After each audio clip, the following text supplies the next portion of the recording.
Yo, what's up? It is 11:11 here where I'm at. 11:11 on 2/22/22. Hold on.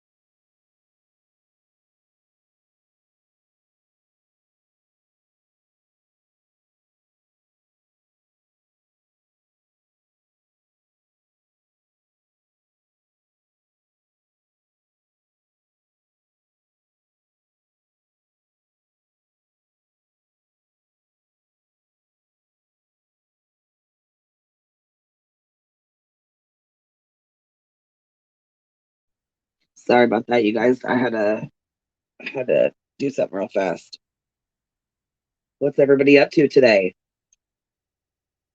What's the word here on this super cool positive day? Supposed to be positive vibes today.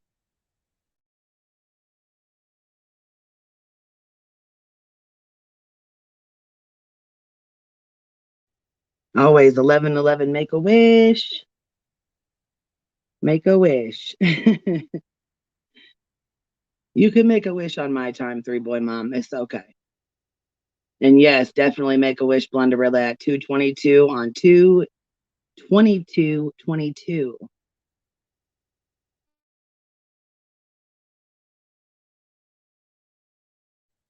So, anyways, I wanted to come on here and just chit chat about, well, a bunch of different things, anyways. Um, so, we have several different topics we can talk about. Like, where do we begin? I mean, I really just wanted to come on here and shoot the shit with you guys for a few minutes or whatever. I don't have a long time to be on here, but just to pop on and talk a little bit. So that I was actually just watching the interview with Chris McDonough and Brandy Neal. With Brandy Neal, her son is Monkey. He's been missing since, I believe they said July 27th. July 27th, 21. So his mom was at work and his dad was home with the other 3 kids. And his dad, I guess, went to change a diaper and order a pizza. And Michael went outside and went door to door, asking for friends to come out and play. And that was the last time he was seen. Brandy got a phone call at work and was told that her son was missing.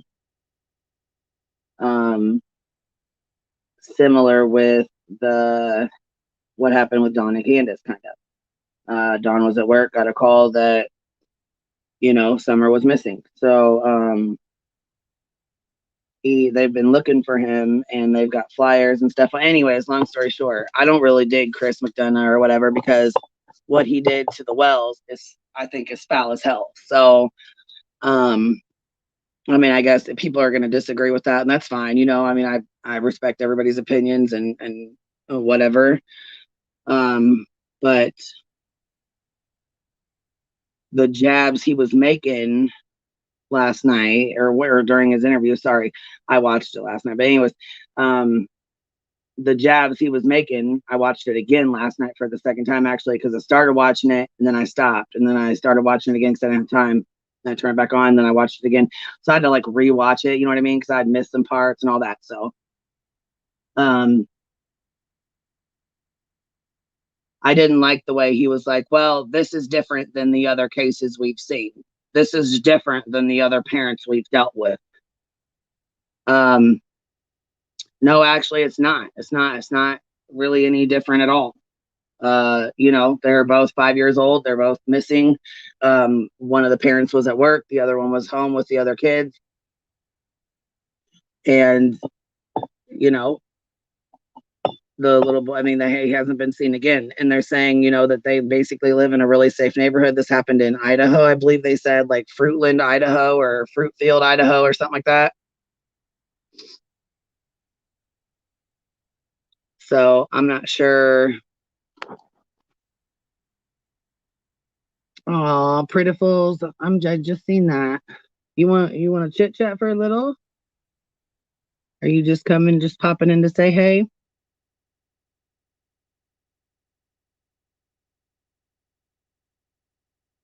I don't know. I don't know what to think, you guys. I mean, I felt like he was kind of really shitty to be making jabs like that and making accusations and saying, oh, well, this mom isn't like the other mom.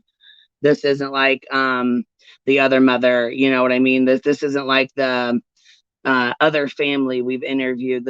Like basically insinuating that she's this case has nothing similar to Dawn and Candace, and I think there's a lot of similarities actually. And Brandy said she believes that someone was watching them.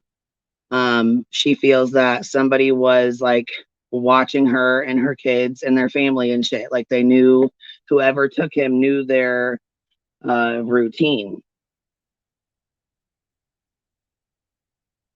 Has anybody else um, anybody else been paying attention or looked into it, or does anybody else have anything to say about it? I mean, I just kind of want to get opinions on what y'all think about it.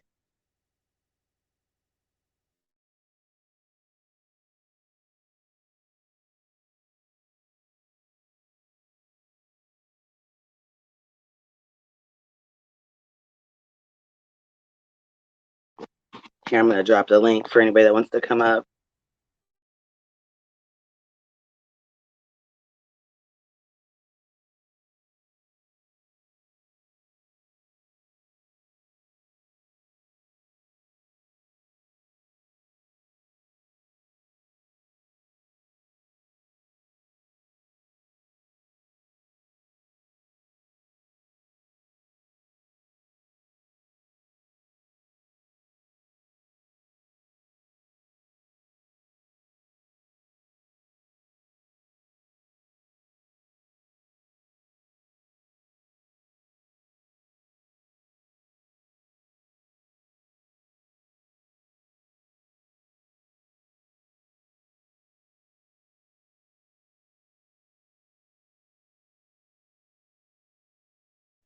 Radio Gaga, I'm talking about Michael Vaughn. He goes by Monkey. He's a little boy that came up missing.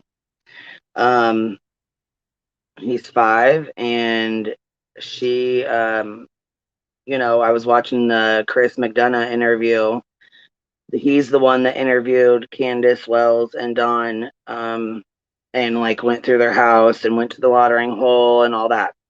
So he's the one that was like, he's the one that did the first interview with Dawn and them, and he took advantage. I feel, in my opinion, that he took advantage of them by befriending them and making them feel like he was a retired police officer and they could trust him. And he basically used them for views and money. And I mean, I not to say really like money, because like, but he used them for views and clicks and shit like that. And I mean, I feel like he betrayed their trust. You know what I'm saying? And then I know, you know, it was really shitty of him to do that. I don't like him. I really don't like him either.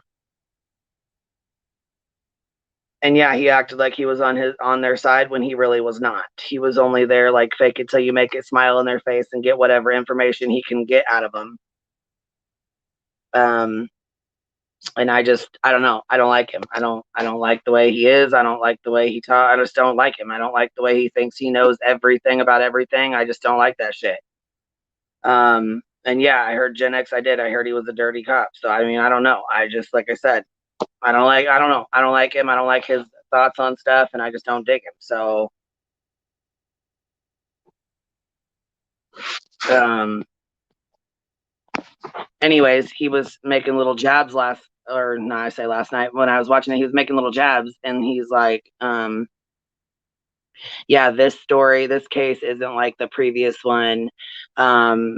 It's totally different, and there's different similarities, or there's not similarities. Just these parents are totally different than the other parents that we've interviewed, and just you know what I'm saying. Just these two cases they're not similar. Don't judge these parents from the other ones. Just little jabs, and I didn't like that shit. I just didn't like it.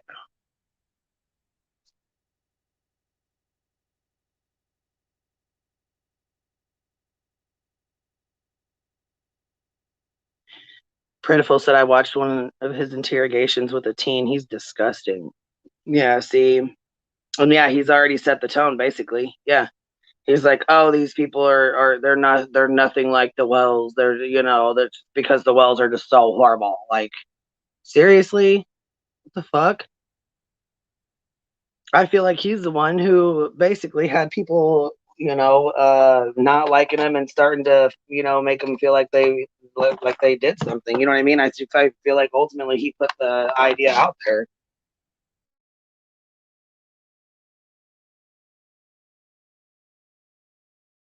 just by little shit he was saying.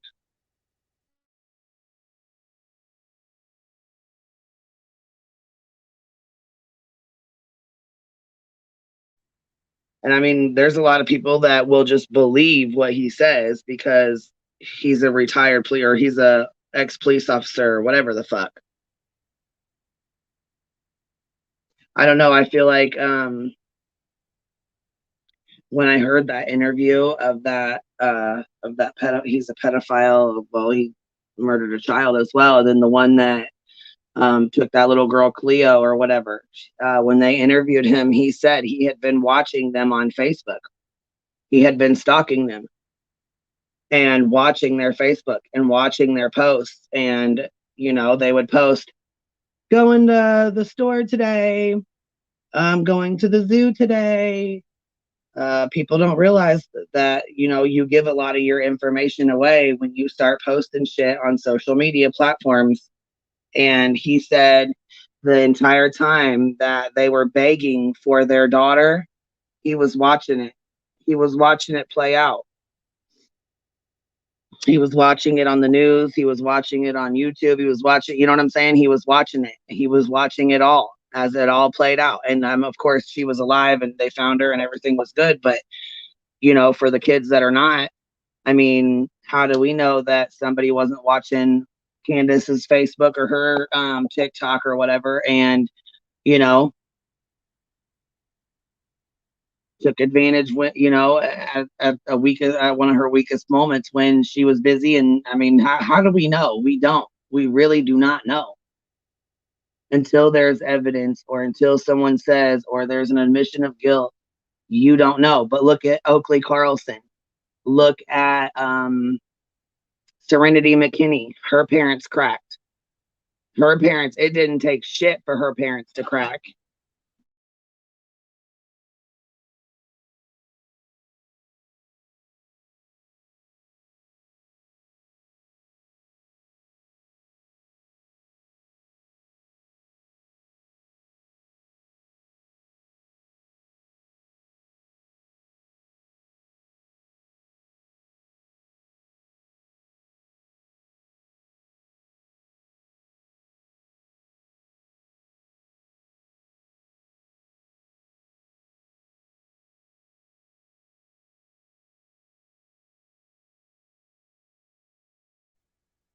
I mean, look at these other cases, you know what I'm saying? And then there's another one that I wanted to talk about here. Um, with this lady, she basically took her little boy and he was like what 5 or 6 and he's autistic and she just dropped his ass off in a whole different state. Like, and then she lied and said that she dropped him off with Patty and something else. And the news reporter on the interview was like, you've lied to me twice now. You've told conflicting stories. Well, he didn't say you lied. He's like, you told two conflicting stories. You said you dropped her off with a lady named Patty, and then you said you dropped her off with a man named Brad. Who did you drop her off with? Or did who'd you drop him off with? Or did you not drop him off with anybody? And she's like, I didn't drop him off with anybody. And he said, well, why did you do that? And she said, I was protecting him. And the interviewers, and he said, protecting him from what? And she said, from me. So I mean, I guess I'd rather if we had to choose, for her to pull a Letitia move and murder him and then drop him off across state lines. You know what I mean? Or drop him off across state lines and let somebody else find him and whatever. I guess if what's the lesser of two evils? I would rather her drop him off and leave, and you know what I'm saying? Him go to foster care or whatever, where he can be taken care of and she can go get the help she needs or whatever. You know what I mean? Of course, we all know there's safer places and safer ways. Of course, we know that taking him to the police station or calling somebody, or calling and saying, hey, I can't handle this, can we set up for an adoption or something?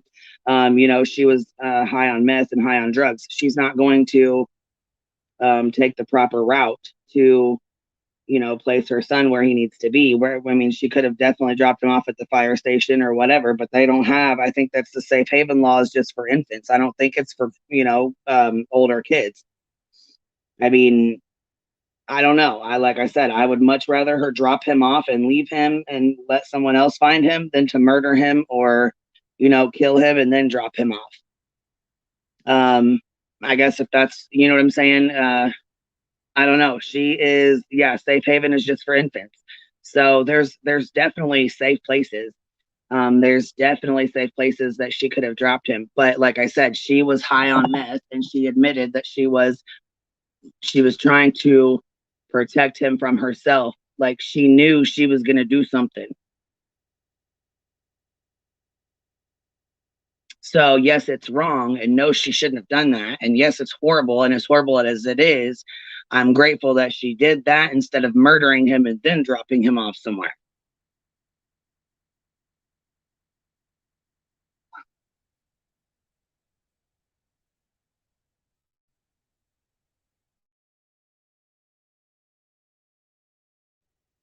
Anybody else have different thoughts? I mean, you're welcome to click that link and come on up and chit chat. I mean, I would love to talk to other people about different opinions or whatever. What do you guys think? I mean, like, what's your opinions on it? Hey, baby, what's happening, Allie Joe? Like, I don't know. I feel like there's, there's different alternatives and stuff. And no, it's not ideal to ever just drop your child off in the middle of nowhere. But I feel like if she was going to harm him or she was going to hurt him, or she felt like, she was in a drug induced, um, not in the right state of mind to where she was going to hurt him, I would much rather her pull over to the side of the road and get him out of the vehicle than to, again, hurt him and leave him on the side of the road or whatever. You know what I mean? It's just fucking sad, man. It's sad as hell. The whole situation is sad. That poor baby. I mean, and then what happened? Where's the other two? There's three boys. So where's the other two at?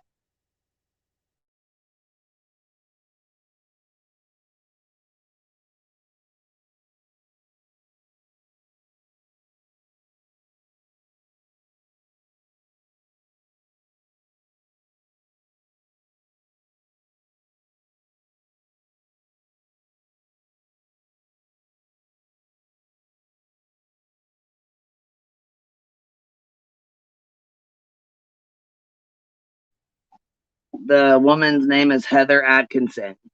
It's all over YouTube right now. It's all over the news. Um, yeah, you can.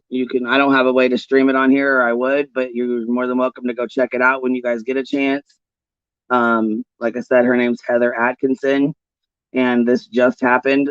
They actually arrested her at the gas station. They found her at a gas station asking people for rides and I'm guessing money. I don't know what she was doing. She was just lingering around the gas station, is what, from the sounds of it, from what they said. she was just kind of like loitering or whatever, and they took her to jail and they're waiting to transport her now. I think they charged her with child endangerment, maybe.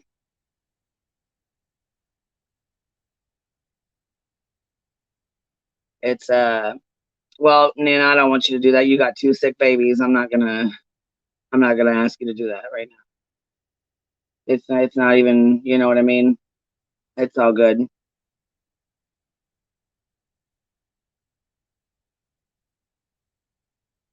Her interview, she looks like, I don't know, she definitely looks like she has some issues, and you know, like I said, she's on drugs, and her mom came on there and was like, well, you know, I'd love to know why she did that. But again, she says, I did it to protect him from me. Hey, Flower Child, what's up, baby? She said, I did it to protect him from myself, which I mean, obviously, she knows she was going to hurt him, or she was, you know, whatever she was going to do. And thank fucking God she didn't. You know what I mean? Like I said, if she had to do, if that was the only choice she had in her mind, then I mean, I don't know. It's not right. No, it's not. I mean, no, just look up Heather Atkinson. That's what I would just Google Heather Atkinson and it'll pop up. I mean, it's all over. They just arrested her. I'll go see if I can find it real quick while I'm on here, bro. Let me see if I can find it real fast for you.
Shit, I threw myself out of the damn StreamYard trying to look for it, Allie.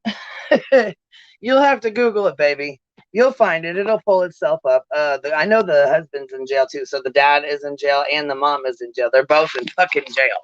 So I mean, I don't know. I don't know. I don't know. I don't know enough about it right now. Okay, hold on. Crime Time said she did it hoping he would die. She did it hoping he would die. What the fucking hell? See, when she said in her interview, when she said she's like, I did it to protect him from myself. I thought, well, fuck, she's on drugs, and she knows that she's all, you know, she's all fucked up right now. Then maybe that's the best thing she could have done, rather than. But why just drop him off and not the other two? I don't understand why she didn't just drop all three of them off, or why not take all three of them to her mom's, or you know what I'm saying? Like, there's got to be something going on. She's got some kind of ill will towards this child. I don't know. I just feel like she doesn't like him, or she's done deals. She doesn't want to deal with him, or you know what I mean? Like, she's just, yeah. Let's see. It's fucked up. But a parent who's poor and uneducated has limited mental capacity. It's probably not up to the immense task of raising a severely autistic child without a ton of resources and support. Right. And she's probably, and if she's on drugs, she's obviously not thinking right or mothering correctly. You know, I mean, you can't fucking be high on meth and be a good mom. It just don't work out like that. So, yeah, I mean, you know what I'm saying? And who the fuck knows what she was thinking or whatever, you know, like, um, you know, I don't know, like look at the, for example, the Christopher McNabb case with his daughter. They were him and the mom that oh, that case is terrible. But they were both high on meth, and their baby was like I think 2 weeks old, maybe a week old, maybe, and they murdered her and put her in a field because they were both high as hell on meth. So I mean, I don't know. Drugs will fuck your mind clean up and make you think things that you shouldn't be thinking and doing and stuff like that, which is why I said I thought she was doing, you know, I thought if she was trying to protect him from herself, then you know what I'm saying? I guess if that's the lesser of two evils, that's I don't know, that's pretty fucking sick.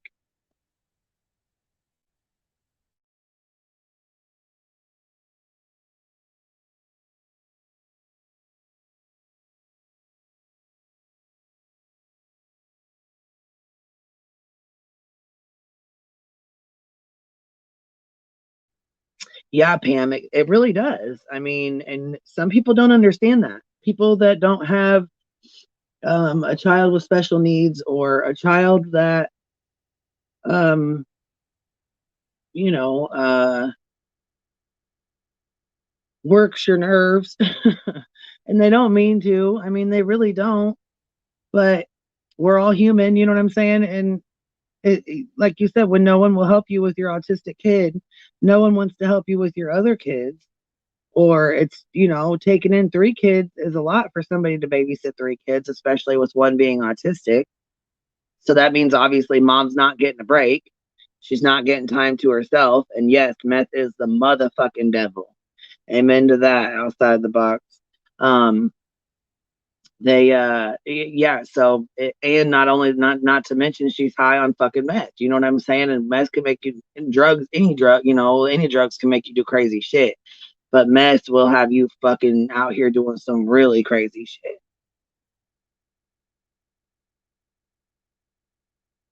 And it's so hard and right, it can be so lonely and so dangerous. You're so right, Pam. And people don't understand that. Yeah, good egg. The teachers, therapists, etc. They get to send the kid home at the end of the day, but it's 24/7, 365, lifelong job for the parent. Yeah, yeah, it really is. And it can become so stressful. And, you know, it's sad to say this, it really is. But there's no resources. I mean, there's very limited resources, if any, depending on where you live.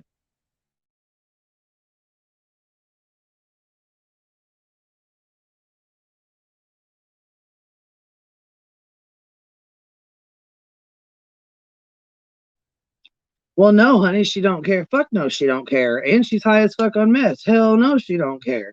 That's what I'm saying. She drove him like what, an hour and a half away to go drop his ass off on the side of the road because she in her mind, she swears that this is what she says in her interview, anyways, that I just watched, her video from the jail. She tried to play it off at first. Like, I thought I dropped him off with Patty. The guy's like, what? And then she's like, oh, I thought I dropped him off with such and such. And then he's like, well, your stories are conflicting, and what you told me before isn't making sense. And she's like, yeah, I didn't drop him off with anybody. Like, just, it's very strange. It's very, very fucking strange. But then again, you got to think the pandemic, she, you know, the kids, you can tell that the kids were obviously going to school, you know, and then, okay, so let's play this out here. She's got three kids. Obviously, she looks like she's, um, you know, not in like the rich bracket. Not even. She looks like she's in like the lower class bracket there. So I'm sure she's probably struggling, and it's probably stressful with bills and that. And then you add in three boys, can be rough and rowdy, and then you add in the pandemic where they're home all day, every day. There's no school, no, you know what I'm saying? No way. For mom to get a break from kids or kids to get a break from mom and dad. You know what I'm saying? There's no way to get him out of the house. Like, there's nowhere to really go. You can't do anything because everything's closed. So you add in drug addiction on top of poor, on top of autism or mental health issues, and three children, and stuck in the house for the last 2 years, 24/7. That's catastrophic.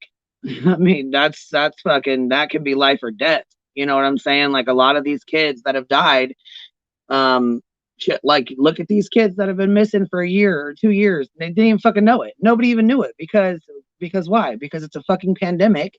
It was a pandemic and everything closed down. Everything.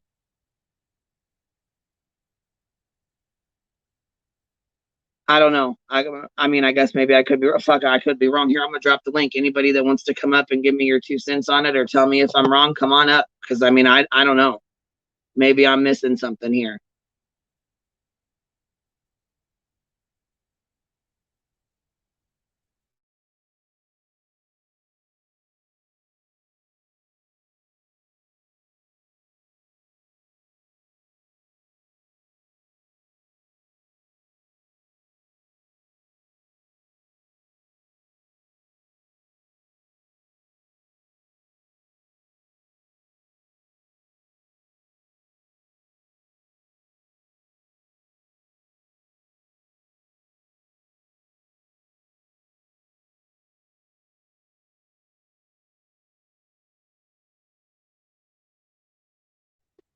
Yeah, baby. I don't have any way to put them on the screen. I don't have any way to put them up here. Otherwise, I would. I don't have a way to stream, and um, you know what I'm saying. I don't have the. I got the laptop, but I do not have the money to be paying for it. To be paying to upgrade my internet right now. And it just cost us like $325 to put my dog to sleep and get her cremated and all that. So, I don't have the money to be upgrading my internet and doing all that shit. So I can't screen share with y'all and all that. But you can go look it up. I mean, you know what I'm saying? Go check it out. Look it up. Tell me what y'all think. You know what I mean? We'll do another stream on it or something. You know what I'm saying? Like, we'll do another. Yeah, I'll read them definitely. You know, I'm nosy as hell. You know, I want to read them, girl. Shit, I'm nosy as fuck. I am so damn nosy. It's terrible.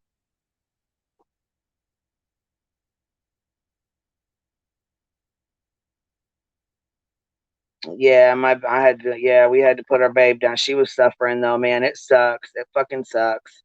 You know, when you get a fur baby, that just, it is what it is. It's got to come someday, but it fucking sucks, man. I don't want to get on that though. But yeah, they. I don't know. I felt like she was trying. I don't know. I'm stuck in the middle on it too because I thought if she was high on meth, maybe she was doing the right thing by, you know what I'm saying, dropping him off, I guess. But to take him, and what the fuck was she thinking? What the fuck was she thinking? An hour and a half, dropping him off an hour and a half away. The fuck was she thinking? I mean, obviously she wasn't.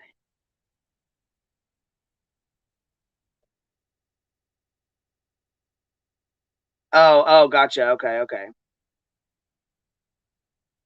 Yeah, well, Nan, I don't want to take you. I know the baby's got COVID. I don't want to do that to you. You know what I'm saying? I don't want to take you away from all that. Not, you know, I don't want to. I don't want to have you bother him with all that shit. Not while you're dealing with the baby. You know, I mean, poor thing. I can't believe that little. She's so stinking cute too. Such a happy baby.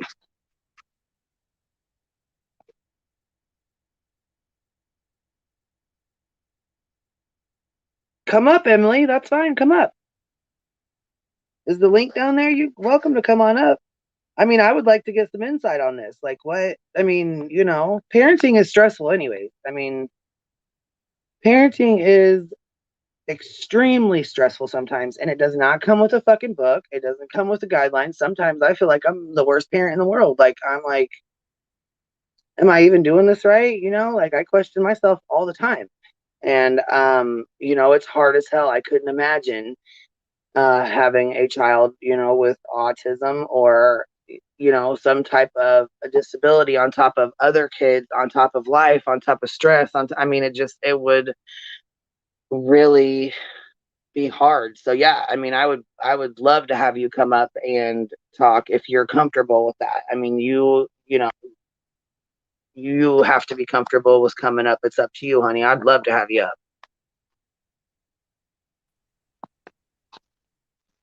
Hey. Hi.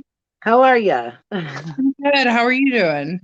Good. I was like, hey, you know, I'd love to have you come up and chit chat. I mean, it's kind of interesting to me because, like I said, life is hard anyways. Life is hard as it is. Right. And I don't ever like to put my son at the forefront of anything, but he just turned 10 and he's autistic and he's nonverbal and he's self-injurious. And so he's also like he's in diapers. He's 10 years old and he's in diapers, and like that kind of hit us this year because he just turned 10 in January. And it's like, it's a big hit when your child is so far behind. And I've seen this case and I'm just like, what the fuck? Because for me, I can relate in like so many instances of this. And it's still like my whole life has revolved around my son, and his well-being and his autism and stuff. And I have my daughter is turning 8 tomorrow, actually. And it's just kind of like, you know, as a parent, everything revolves around this situation, and that's how you develop your life. And so it's not just like I have my breaks, but it's never been like I'm gonna go dump him off somewhere. You know what I mean? Like that, and that's how I took this case. So I'm like, what the fuck? Like I would be dead before I dumped him off somewhere. Like it's so heartbreaking to think about that because my whole life he was my firstborn son. He's my first kid, and my whole life literally revolves around making him happy and making him comfortable. And however I have to do that is just what we do. It's never once been an option to be like, oh well, I'm gonna go drop him off, and I've seen like how it's kind of like he almost got dumped is how it seems. And she tried to say that he was left with the same people that his other two kids were, but there's been a lot, obviously he wasn't. And I just can't imagine, even in like, drug state or whatever, like deciding to take my child and just dump him somewhere that I didn't know that he was safe. Like my whole life has resolved around him. Like everything revolves around him. And it breaks my heart. It really does. I'm sorry. I just got up and vented, but No, like, you're fine, girl. That's fine. I mean, like, that's perfect. I mean, I just can't, that's what I'm saying. I don't understand. The only thing I thought was, if she was that high on drugs and she thought she was going to hurt him, I guess I would rather her drop him than to kill him or hurt him or, oh, she yeeted herself right off the damn bucket. Get back up here, Emily. She must have hit the back button. Are you here, Cap? I'm here. Okay, I was gonna say she must have tossed herself or took herself out. There she is. Here we go. I didn't mean to leave. I'm sorry. That's okay. I'm like, she used herself off the damn screen.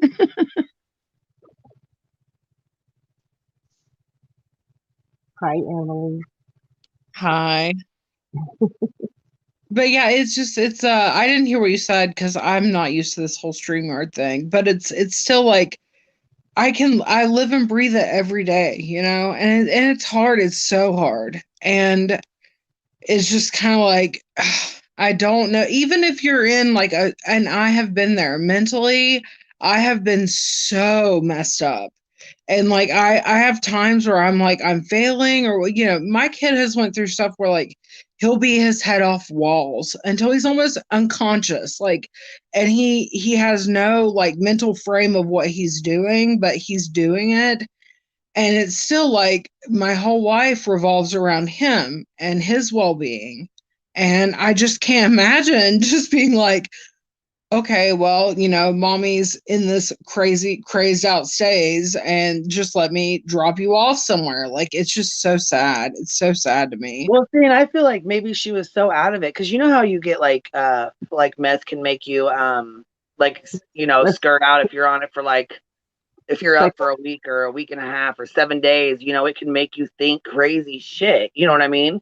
And it makes me wonder if she wasn't on dope for a long, you know what I'm saying? Like if she wasn't, it's a case, it's definitely something I want to look into because it's really Very, No, you know what I mean? I could never imagine leaving my babies. I could never imagine leaving them. I could never just pull over and be like, get out of the car.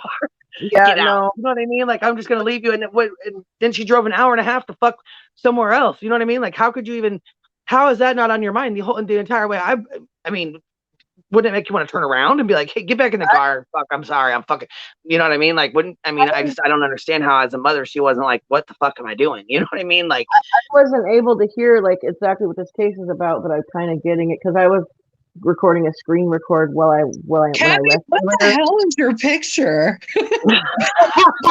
Oh, look at it! that's Lynn Trisha. That's Lynn Trisha. Trish Lina. What are we gonna name her? Excuse me. It's Tina, Linda, Trisha. Okay. I was like, who the fuck is that? Is it And I Tina heard- or Mystery? Tina is running the channel now. Linda is no longer running it. Okay. Okay. Oh, God. Okay, so that's Trisha. I don't know if you know Trisha or not, but that's Trisha. And she is something else. She's a hot mess. I think I'm gonna do a video on her. I'm thinking about it. I'm thinking about it. This is just too much. This woman, oh Lord, it's good stuff. But like we can get into that in a minute. But what I was gonna say is that like, yeah, I don't know much about this case, but I know that mess psychosis is a real thing, and if people really think that people are in their walls and in their mattresses and in their couches and like totally things that like that there's no logic to. Like nobody could fit in there. They think like little pinholes or cracks in the walls or cameras are in there, like microscopic cameras. I mean, it's a real thing, right? And I mean, if she was at that point, then I mean, I would imagine that she would do anything. I don't know. Who knows? Like, okay, but my whole thing is like, especially when I read that her child was like nonverbal and autistic. You have no idea how much, like, every day, even when I'm driving, like, I have such bad anxiety all the time. But, like, even, like, every day, like, when I'm driving and stuff, which Lennon has one of those, oh, I just said my kid's name. But anyways, he has one of those seatbelt things that is like, I'm autistic and nonverbal. We have one of those in my car that, like, announces that. Because if I would get in a car wreck, and they would be getting my kids out of the car and like they need to know that like he can't convey anything to them. And when I saw that like he was autistic and nonverbal, this child, I'm like, I as a mother, I don't give a shit if I have problems, in my life, like and I've had several, like, with whatever. I would never put him in a position to not be able to convey anything to them. And that is so fucking scary. And that's like detrimental to a child that can't. And my son is 10. He's 10 years old and he can't talk and he can't say a word and he's in diapers and stuff. And if anything, God forbid, would happen to me, he couldn't convey anything to anyone trying to help him. And that is so scary. And that should be like a top goal of, I realize people have addictions and stuff, but still like, my everyday living and breathing is just wanting to protect my son. And I can't imagine if somehow he got loose on me or something, even just like he got away from me in some instance and he couldn't tell anybody anything. Like that is terrifying. And it's just, I can't imagine that child being loose like that. Like that scares me to death. Hearing this whole case just makes me so upset and it breaks my heart. It makes me so sad because I have a child that lives and breathes this every day and I have to go to extra lengths to just protect him. And I just can't imagine if one day I decided to take him a couple states over and drop him off because I was like, mommy did too many drugs or whatever. Like it's still just not. It's so sad to me. This breaks my heart. Like, there's no excuse for that shit. No, there's not. I mean, there's not. Period. I mean, I'm in recovery, and there's no excuse for it. There's no excuse for it if you have children that don't have special needs. And in that situation, it just makes it all the more important that you walk the line, I guess. I don't know. No, yeah, I completely agree. Like you know, if both of my kids were completely normal and fine or whatever, like, even if I was playing loosely, I should probably not because I have kids. But in the same sense, like when you have a child like that, they're just so fragile and they need you in every capacity. And they need you to be their voice and they need you to be there to protect them.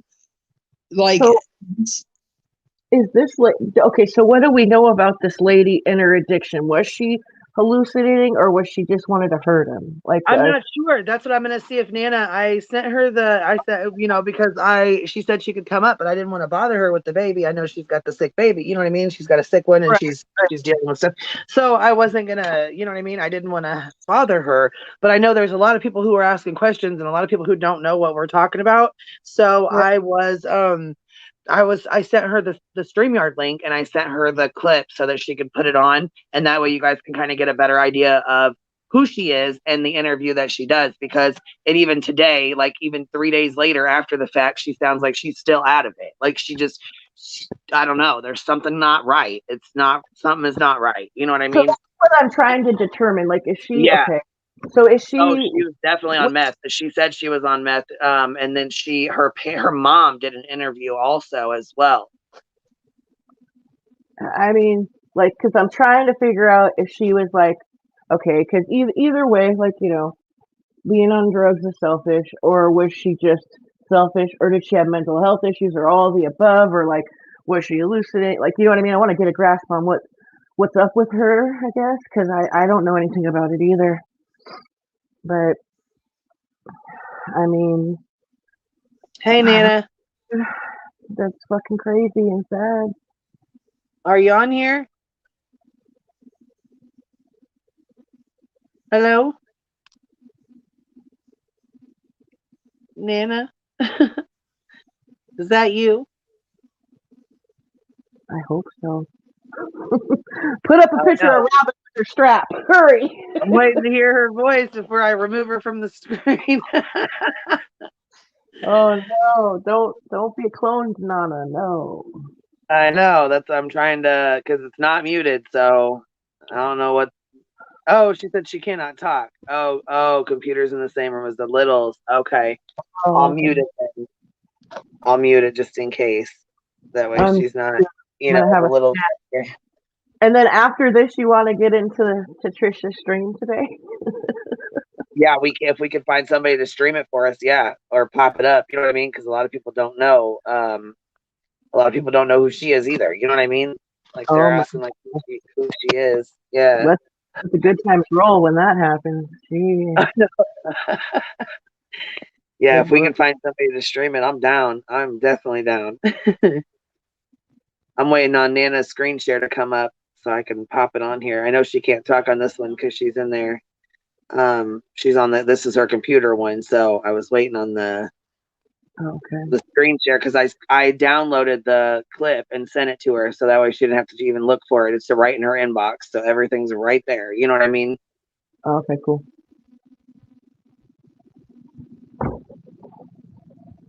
Yeah, I know. I got it muted. It's on mute. I'm just waiting on you to pop up the screen share.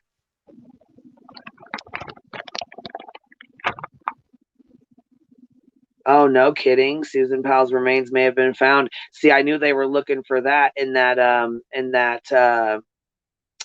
what is it, coal mine or something? They were looking for it in some kind of a mining thing that he worked in. He was in a coal mine, I think.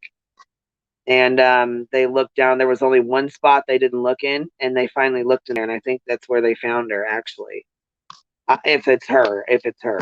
I mean, You know what I was just thinking? That's a whole different story there. You know what I mean? It's not showing up, Nana. It says ready when you are, but there's no screen share back there. So it's just You know what I was thinking?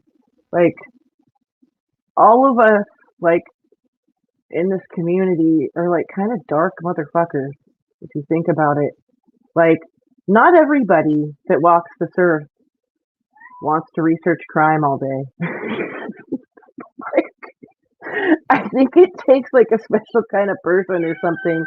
And I remember like Annie Banani, um, shared some meme or something one time, like, what sounds like a good night to you? Like, watching Friends and eating nacho, or, watching Friends and having wine with your buddies, or sitting down for a good true crime documentary with a burrito. And I'm like, oh, all day, true crime and burrito. Like, I didn't deliver that joke or that meme very good, but it's true. I think about that sometimes, though. Like, God, we're always talking about remains and missing and murdered, and it's like, I think about that sometimes, though. Like, God, we're always talking about remains and missing and murdered, and it's like, I think about that sometimes, though. Like, God, we're always.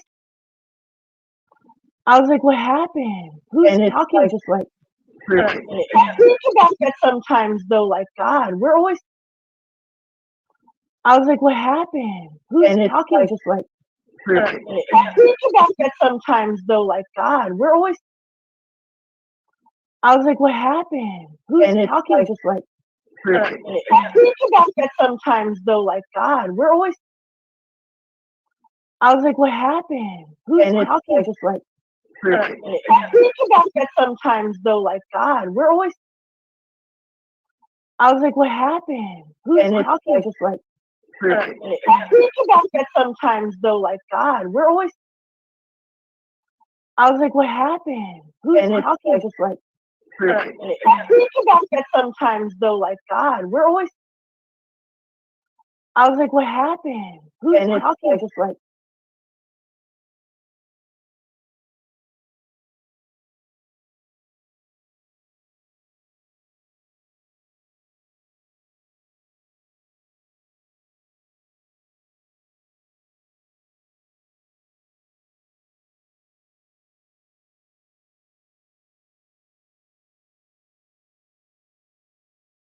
Nana strikes again. What happened? She popped it on and it was like phew, phew, phew, because she's got her computer on and her phone on and she's standing there. Oh my God, that was fucking hilarious. I just kept repeating it. It scared me. At first, I thought like someone jumped on panel and was agreeing with me. And I'm like, wait a minute, they just said what I just said. That's me.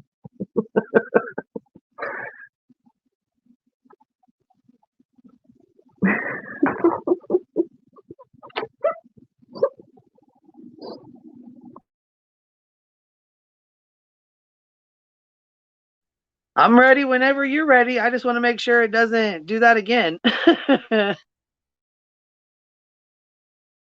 And her son right here in Southwest Ohio.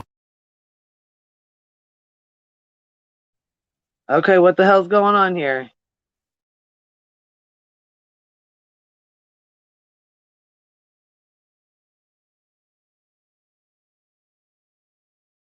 A mom is sitting in jail because investigators said she abandoned her son right here in Southwest Ohio. He is 6 years old, and police said he has special needs. Good evening, I'm James Brown. I'm Cheryl McHenry. The case has prompted all kinds of emotional reactions from our community. Many people are wondering how this mother could do what she's accused of and just leave her child alone along a busy road. News Center 7's John Bedell's live in the News Center with the resources available to parents who feel overwhelmed with their children and want to give up custody. John? Cheryl and James, this story sadly has some similarities to the James Hutchinson case in Middletown. That tragedy happened almost exactly a year ago. Two cases of moms accused of or now convicted of abandoning their children, each prompting conversations about how to prevent situations just like this. So today, I looked into that. Right now, 32-year-old Heather Atkinson is in jail in Kentucky because of what she's accused of doing here in Ohio. Abandoning her 6-year-old son along a busy road in Coleraine Township in Hamilton County. It's about a 75-mile drive from the family's home in Shelbyville, Indiana. This is what Atkins said about her motive in a jailhouse interview. To save him from me. Sharon Eads is the boy's grandmother. She says her grandson's name is Thomas, and that while her daughter suffered from drug abuse and depression in the past, she thought she was sober. We're standing behind her and we're praying for her. And we want her to get the help she needs. I hope and pray to God they let me at least video chat my grandson to let him know, that, Grandma's here and I love you. and that he's not alone. Ron Reese is the driver who made sure little Thomas was not alone any longer Thursday night. Reese said he found the boy wandering and looking dazed around 9 p.m. with no coat in the rain. I'm angry. If you didn't want to deal with your child or your son, take him to the nearest relative that you feel is fit to take care of him. I reached out to the Ohio Department of Job and Family Services Monday to ask what are resources available for parents who might feel overwhelmed with their children and who may want to give up custody. In a statement, an ODJFS spokesperson said Hamilton County has an array of services for children. If a parent feels overwhelmed, they can contact Children's Services and either request to surrender their child, or Children's Services can choose to open a supportive services case to assist the family. If the child has special needs, parents can contact their local Department of Developmental Disabilities. Last year, we reported on the case of Brittany Gosney in Middletown. She's in prison right now for murdering her son, James Hutchinson. Little James grabbed onto the door handle of his mom's car as she sped away, trying to abandon him and his older brother and sister in a rural park in the middle of the night. Gosney claims she tried giving up custody of her kids before killing her son. The I-Team uncovered there was no documented proof of her claims, but the case prompted a community conversation, including Ohio State Representative Phil Plummer telling the I-Team in October a law change, something similar to Ohio's Safe Haven law, which right now allows birth parents to give up custody of newborns up to 30 days old without penalty, should be looked at and possibly expanded to include older children. I still think that that sort of reform plan could help save another child like James Hutchinson in the future. Yeah, absolutely. And I'll look right into that immediately. Fortunately, little Thomas survived after police say his mom ditched him, but it has restarted that conversation about how to protect our children. Tonight, little Thomas is in protective custody with Children's Services. I asked Representative Plummer today if there's been any serious steam behind his possible plan to expand Ohio's safe haven law. He told me this afternoon, quote, "Not yet, but I'll get moving on it." Atkins is expected to have an extradition hearing in Kentucky tomorrow, so police can bring her back here to Ohio to face charges. Live in the News Center, I'm John Bedell, News Center 7.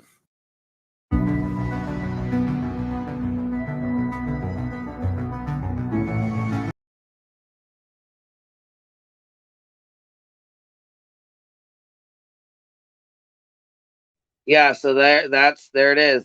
There's a little bit of it anyways.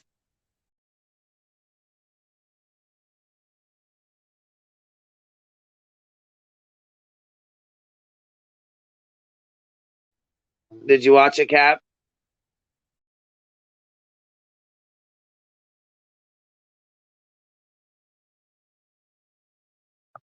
Yes, I did. Sorry, I was across the room and I was on mute. I had to run back to the computer.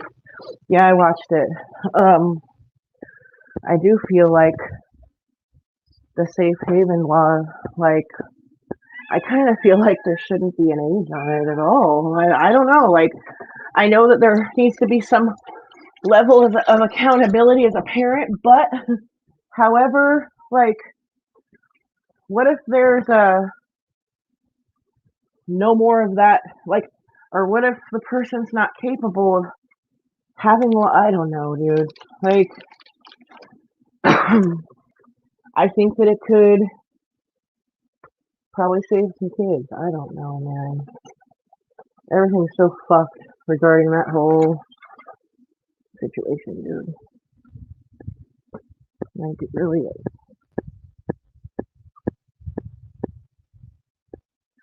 And I don't know, dude.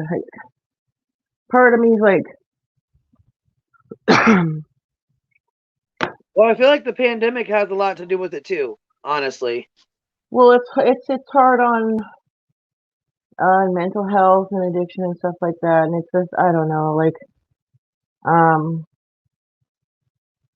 feel like, this is just a selfish perspective, but like, if I can keep myself together and not snap out on my kids that are totally bratty sometimes, okay, and can totally drive me crazy, like,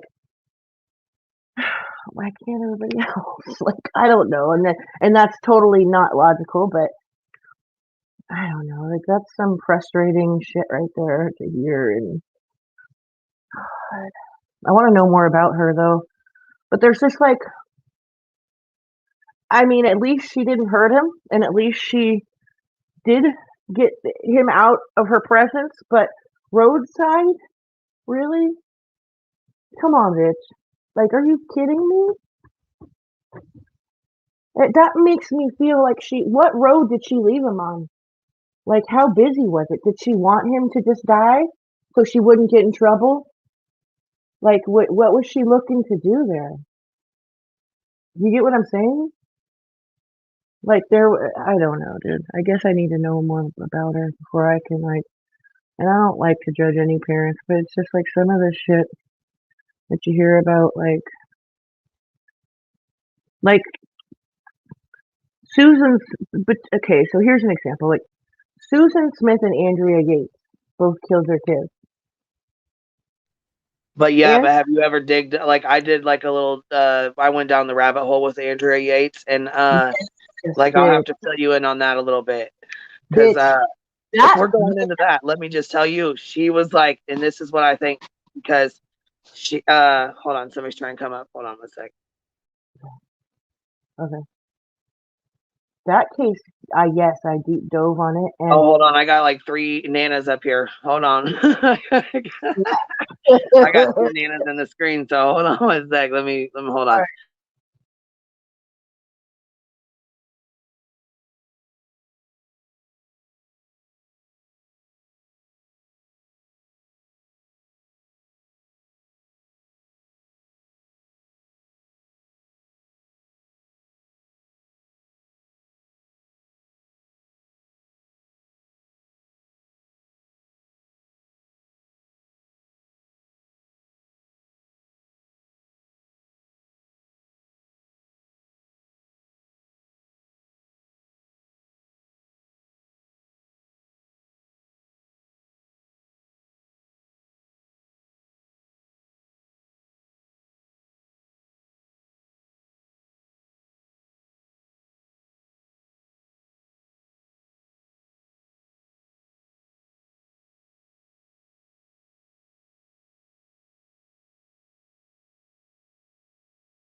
hey, Queen, she said she can't talk again. She just said it in the private chat.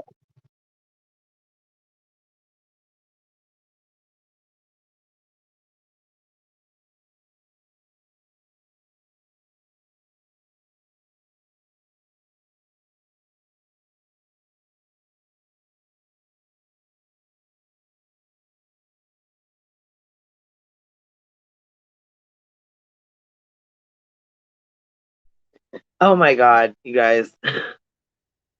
Okay, so let me just tell you what happened. I was chit chatting with you guys, and my brother came to the back door, and he's talking shit. And he came walking through with his phone started going off, and it's got that fucking song. You know how them girls on TikTok, they look like really raggedy as hell, then they do their makeup and shit, and it's like a whole different person. Yeah, he's like, I tell you that big dick energy. He's like, fucking walking through the house, jamming that shit, bitch. I am fucking dead. I had to mute. He's like, what are you doing? I was like, I'm talking to the girls. What the fuck are you doing? oh, the typical brother shit. And I was texting that girl. I told her, get her ass up here and talk some shit with me. So I didn't even know she was in the chat. I'm like, get your ass up here and talk some shit. Get the headphones. Come on with it. I hate being rude, though. Like, I hate being like, you know what I'm saying? Like, always hitting her up. But, hey, can you screen share this? Can you do this? Can you do that? Like, you know what I'm saying? I don't know. I feel like I don't want to be, you know what I'm saying? I don't know. Totally get it, dude. I totally get it. I hate fucking asking people for shit. Like, fuck it, just go look it up. I mean, oh my God, it's kind of like a good thing because it's like a blessing and a curse because I got the gift of gab, and if I was able to fucking screen share all the time, I was able to. Bitch, we would be on here for hours. Do you hear me? If I learned how to screen share, we would definitely be. Oh my God. Oh my God. But that's what I'm saying. It's like, it's probably a good thing I have not upgraded my internet or done any of that shit yet, because Lord, when I do, I'm gonna be like Dorothy and be on here for hours going off. I know, me too. I just love her. I just love her. She's hilarious. Let me some Dorothy too. Yes. I don't know. I mean, I don't know. I have fun with you girls. Like, you know what I'm saying? Even girls I really don't like, or didn't, you know what I'm saying? Don't really get along. Oh, here we go. Okay, it is Nana her. Here she said, yeah, I can talk on this one. So let me pull up which one. Nana, you talk, and I'm gonna add this one to the stream. Let's see if it's you. Is this you? I hope so. Is it me? Yep. It's Okay. you. Okay. Okay. So do you want me Yeah, to I was gonna say. remove this other one, Okay. or keep it? Are you gonna screen share something else? I'll screen. Okay, this is the deal. I have both the babies in the living room. That's where my computer is. So Oh, okay. yeah. So I can stream. I may have to walk away while it's streaming, but it's no big deal. Gotcha. Like right now, it could be streaming, and I just say we just changed because I gave Nina a blowout. Yeah, I did. I was so excited about it too. Aren't you? Yeah, we're just having a party. So if there's anything you want me to stream, just send me the link in our messages, and Okay. But I came on this way, so because it gets confusing, me trying to typing is a little difficult for me right now. I can talk, I Well, can yeah. hit the computer, but so How's you can hit me. the little But one feeling? Is she getting better? oh, she's doing so much better, and her Bubba, oh, he just fell asleep. Bless his heart. I got to check his Oh, temperature. His fever was up to 102 a while ago, so I got him Tylenol, Advil, and Pedialyte. He's been up since 3:30, so he just fell asleep. Bless his heart. But Mandy tested him. Oh no, we don't want in there. Mandy tested him this morning, and if he does have COVID, it's too soon.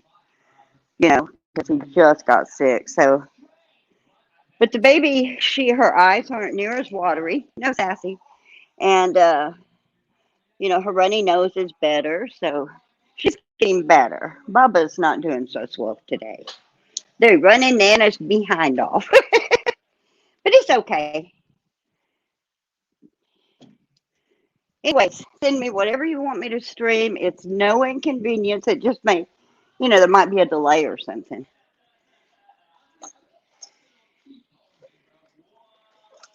Yeah, that breath. Can you still hear me? Yeah, I can hear you. I think that because her brother just came, and I think she had to mute Okay. to talk to him again. Okay. So we come Check down his before temperature. send her the Trisha link, babe. Send her the Trisha one so we can put it. She can put it on for us. Okay, should I send her the whole live stream from earlier, and we'll talk? We can, and then we can speed it up so that way, because she's gonna.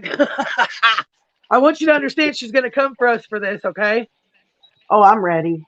She's gonna fucking come for both of us, and next thing you know, we're gonna be look out, dude. I'm already a hacker and a trafficker. I already got blocked, so that's usually what that means when she blocks people. She thinks you're in on the trafficking. You're a hacker now. Yeah, that's the way that goes. Hold on, Nana. I'm gonna send you this. Give me 1 second. Oh, okay. I think his fever's going down, so we're good. Oh, that's good. Yeah. My poor daughter, she just cried when the baby got sick, because she just missed 2 weeks because of COVID not long ago. Now the little ones, I'm just glad mine's over so that I can watch them. Hopefully I don't get it a second time. Are you jumping? Okay, Are Nana. you talking? Okay. Can you hear me now? All right. Okay. Yeah. I know. And just, if you can, make sure you put it on like 1.25 or 1.5 or something. You know what I mean? So it's Yeah. Okay. I will let you know when I have it up. Let's see. Oh, Lord. You know what's on my Facebook right now?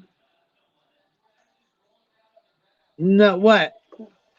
You know that thing I sent you that my daughter pulled on me that I read? That video? I got my coffee, my sweater. Oh, yeah, I think, yeah. Yeah, it's on my thing playing. I'm like, oh shit, that would have been hysterical.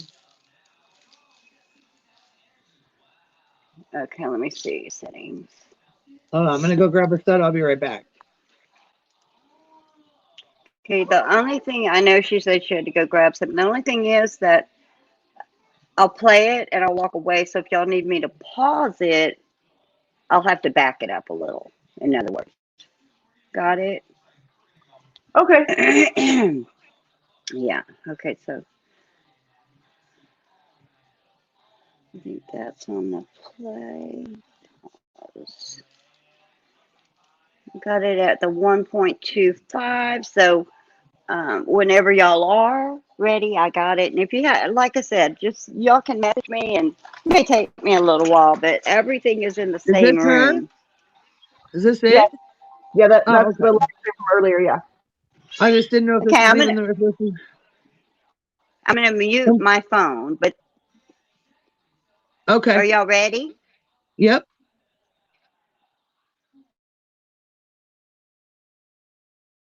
For being here. Sorry, the volume is low. My speaker is broken. I am working on getting a headset. Oh, damn, you can't even hear this at all. She said her speakers broke? Yeah, I forgot. Oh, hell. Oh, fuck, I forgot about that. Well, I can hear it in my headset, like from the phone. It's real light. Does it stay that light? I've got mine turned up to 100. Like that the whole time. Yeah, I can't Is it hear too it. I cannot quiet? hear it. Yeah, quiet, because I think it's going to be hard for people, but let me see what else she's got on her channel. Hold on. Yeah, go check it out. Mom. Because she basically does the same thing every live stream, so it doesn't really matter if it was today or the other day. The only thing is the names will change. Like the other day, Linda runs her channel. Today, Tina runs her channel. So that's basically the only thing that really changes. Okay, are you tired of jumping? Because we can swing, girl. Tell me what you want. We got it. Are you sure? You got a different one, baby? Do you want to put a different one on instead? Or do you have another one that's louder? Can you hear me, honey? I muted Nana real quick because I know she's talking to the baby real fast. Can you hear me, Cap? Yeah. I'm Okay. looking to see if she has another live stream. It doesn't look like she has another live stream on here. Oh, fuck. She's been deleting them, huh? Yeah, except for she does have a video called Taking a Look Back into the Missing But Not Forgotten, which is 20 minutes long, which I think, but if she's just talking about Summer Wells, like it's not as interesting. Well, I mean, everything's kind of interesting with her, but let me listen to a She couple. makes up so many fucking lies, though. It's really not interesting because you can't believe a fucking word she says. I mean, that's what I'm saying. If you're really like, we're not trying to hear about the case from her because it's crazy, and it's like I can't even be mad at her because it's so ridiculous that anybody that believes it has literally no business being on the internet. Like it's that far out and crazy. Hold on one second. Let me listen to a couple seconds of it.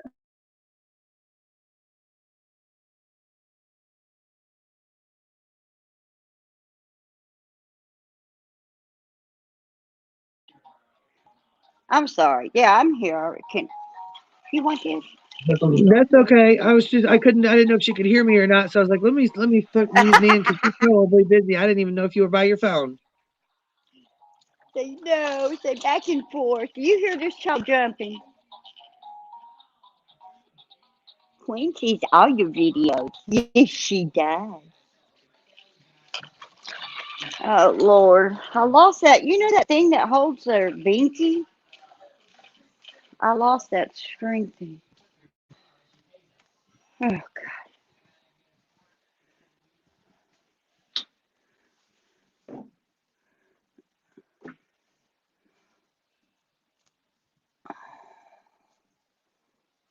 I'm gonna send you another clip of that fucking lady with with the little boy until we find the Trisha one. Okay.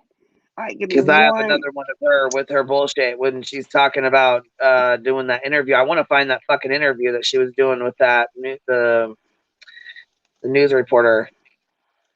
Well, I heard the grandma, the plea, and the grandma said we thought she was doing okay. I mean, I don't know the situation, but I know that I can say that I'd be all up in it.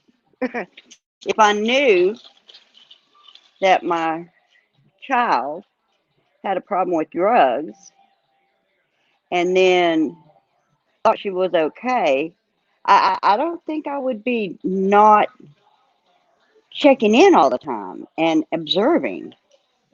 And, especially, I mean, like my daughter, right? Just normal stuff can be super overwhelming, but it can be to anybody. Like when she's broke down and cried. Well, I mean, if this girl had nobody there to help her ever. Oh, that's the wrong one. What did I just do? Anyway. Okay, hold on, baby. We're going to get Queen. Okay. Whoops. There's that. Yeah. You know what I was thinking, Nana, when I saw that? Um, I was thinking like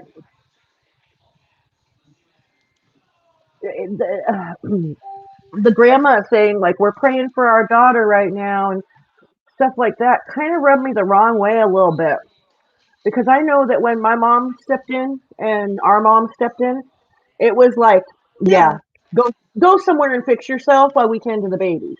It was not like, oh my Yeah. God, better. No, the grandbabies come first, and it's like, fuck you till you get better, basically.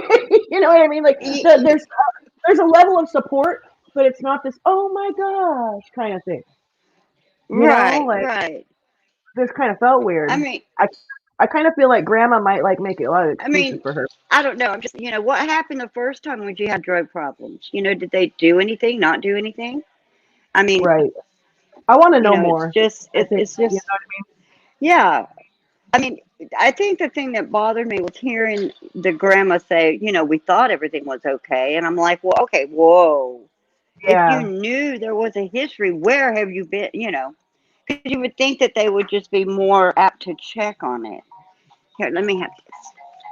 I Right. know that's And smart. don't tell me you couldn't tell. You know your daughter. You know what Right. I mean? Oh, yeah.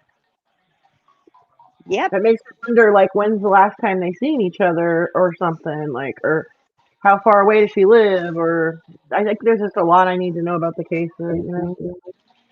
Oh, I agree. Yeah. I mean, I'm sure that I'm not saying that it's not that I'm active and right here for my daughter because what if, but after everything she's been through, there's no way I could just say, "Oh, good, you're fine. All right, I'll check y'all in a year." Huh? Right. You know. Okay, Queen, that's an article.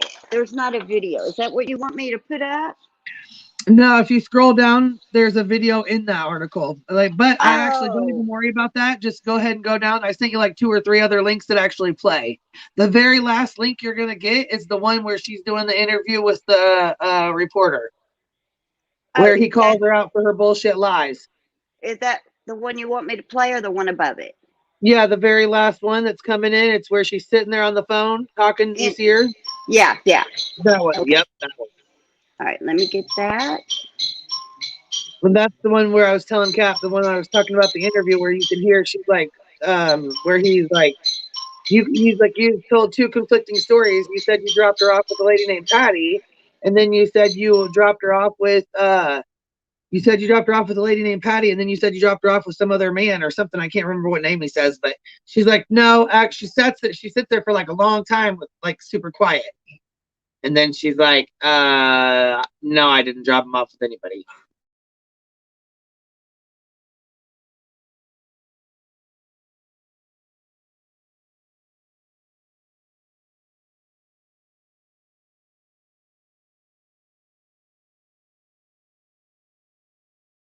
Yeah, it's fucking. I can't believe that. How it's ridiculous.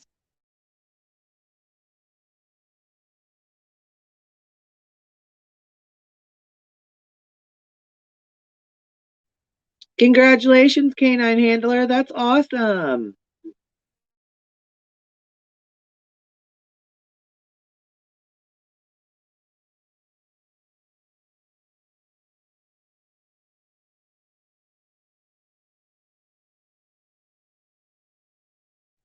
Are we ready, Nana? Yeah, I'm sorry. Okay, my phone was way away from me. I'm talking way to you, and I didn't realize I was muted. What happened with here? Okay, is that the right one? Yeah, and well, Okay. I don't think so. The one that I was talking about, she's sitting there on the phone, but I don't know. Maybe I don't know. Maybe Well, it let's isn't. see. I don't know. I thought that's the one I clicked, but here, let's go. You ready? Yep. Well, Okay. fuck it. We'll play it. We'll play it anyways. Yeah. Okay. There she is on the phone. Yeah. In All right. Ohio, Let's try it then. is autistic and does not communicate verbally. No, you can't have that. Gas station in Kentucky on an unrelated charge. Now, after she was booked, police discovered she was wanted in Ohio on charges of abandoning the 5-year-old. Her son was found wandering along a road in a Cincinnati suburb. Atkins talked with a reporter about what she's accused of Yeah, doing. we're talking about. This is the fun bitch. Listen to her. Listen to her, dumbass. Patty. No, I left him there with Brad, didn't I? You've given Patty and Brad. Okay. The names of people you left him with in Coleraine. So did you leave him with someone or did you not? No, I didn't leave him with anyone. I'm just trying to understand why you ultimately chose to do that. To save him from me. Heather Atkinson is expected to be extradited for her hearing tomorrow afternoon in Ohio.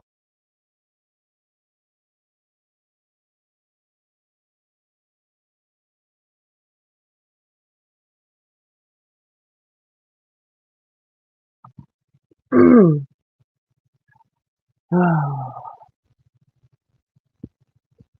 man. Are we playing another video? Well, I wonder if he was okay. So if he's nonverbal, then I wonder how he told them what happened, because the guy that picked him up said something about his mom dropped him off. I mean, I don't know how they would know. Right. I didn't hear that part, but Did I understand the clip that she did this to a child a few years ago? No, this happened a couple of days ago. Oh, okay. I thought she had done it previously. I'm sorry. I was gonna say now No, that changes she everything. just did this she's got 3 kids and she was in a meth stupor. Like, she dropped him off an hour and a half away, dropped her other 2 kids off just fine to somebody else. Then she's like playing stupid, talking about I dropped him off to Patty. Then she's like, I dropped him off to Brad. And then he's like, well, you're telling conflicting stories. And then she sits there in silence for like, I don't know, a minute. And then she's like, no, I didn't leave him with anybody. And then she just turns around and she's like just looking stupid as fuck. wait, she had other, She's like, I did it. He's like, well, why'd you do it? She's like, I did it to save him from me. wait. She had other kids she dropped off somewhere else. See, that's what I Yeah, thought she in had the 3 beginning boys too. total. Yeah. Oh, fuck this bitch. She wanted that kid to die. She wanted that kid to die. And, excuse me. You know, sorry, dude. somebody either said or there was a comment that she looks too big to be using meth. I know that most meth heads are skin and bones, but not all. Like my daughter was a skin and bone, but not all of her friends were. Yeah, it happens sometimes. Yeah. So, but wow.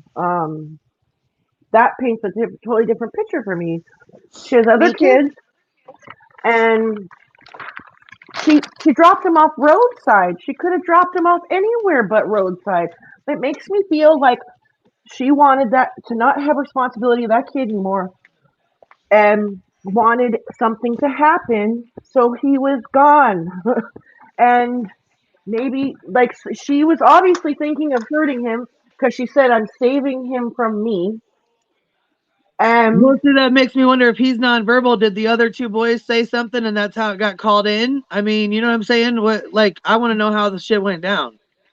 Right. Like, yeah. I just, gosh, man, that's a lot. That's a lot to unpack there. I don't know. Now I just feel kind of weird about it. She could have dropped him off at a church, a police station if she was scared of that, like a grocery store. Well, that's like what I'm saying. Like, that's what I was saying. Talking to, okay, so that's like he's like, you know what I'm saying? Okay, so look, it says, I call bullshit on the excuses being made. She dumped that baby before she dropped the other two kids off. The best friend said she was high when she dropped the other two off to her. So it makes me wonder if the boys didn't go home and be like, dang, you know, after she left, like, she dropped our brother off, you know, like, he's not going to do good out there. Like, you know what I'm saying? They probably was looking out for their brother. Like, that's what makes me wonder, how the fuck did they find out?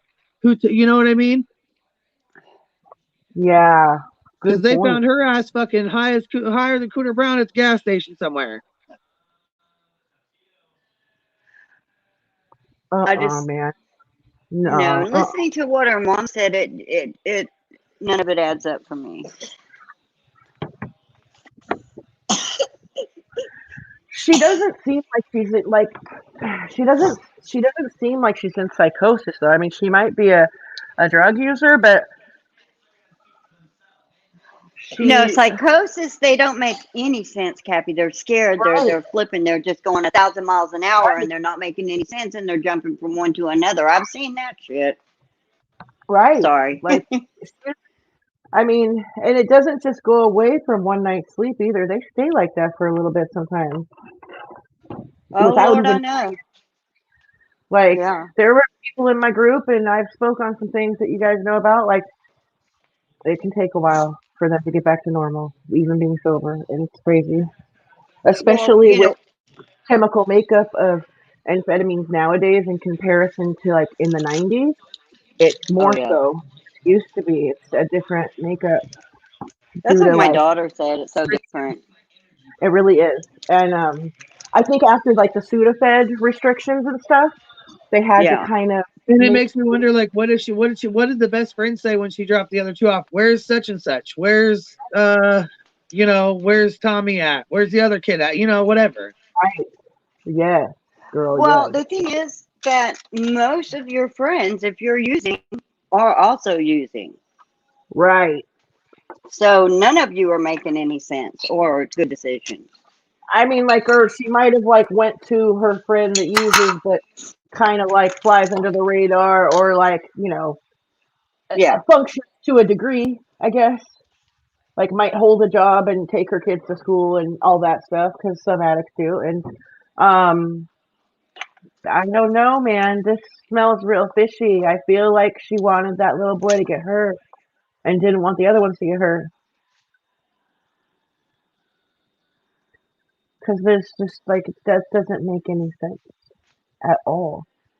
Because I bet you anything she was gonna pull some bullshit. Now this is just my like my thoughts on this, and I'm speculating, is that if God forbid that little boy got hurt, she would be like, oh, he went missing, and I just don't know where, I didn't know where he is. Oh my God, you know, it wouldn't be her responsibility. I mean, it would. In her logic, like, she wouldn't have had this accountability for, like, she wouldn't have murdered him or you know, like, hurt him. Someone else would have, because she allowed him to roam the roadside like a total psycho mom. Like, oh God, that's too much, dude. Somebody who flipped out and said, okay, get the hell out. But, you know, okay, if she had a drug problem and he's nonverbal, his needs are going to be, somebody should have noticed and stepped in if she was having trouble. Maybe you can play that clip again for her if you want. Okay, hold on 1 second and I will. I think Canine Handler didn't know. And congratulations on your new grandbaby. That's exciting. Who had a grandbaby?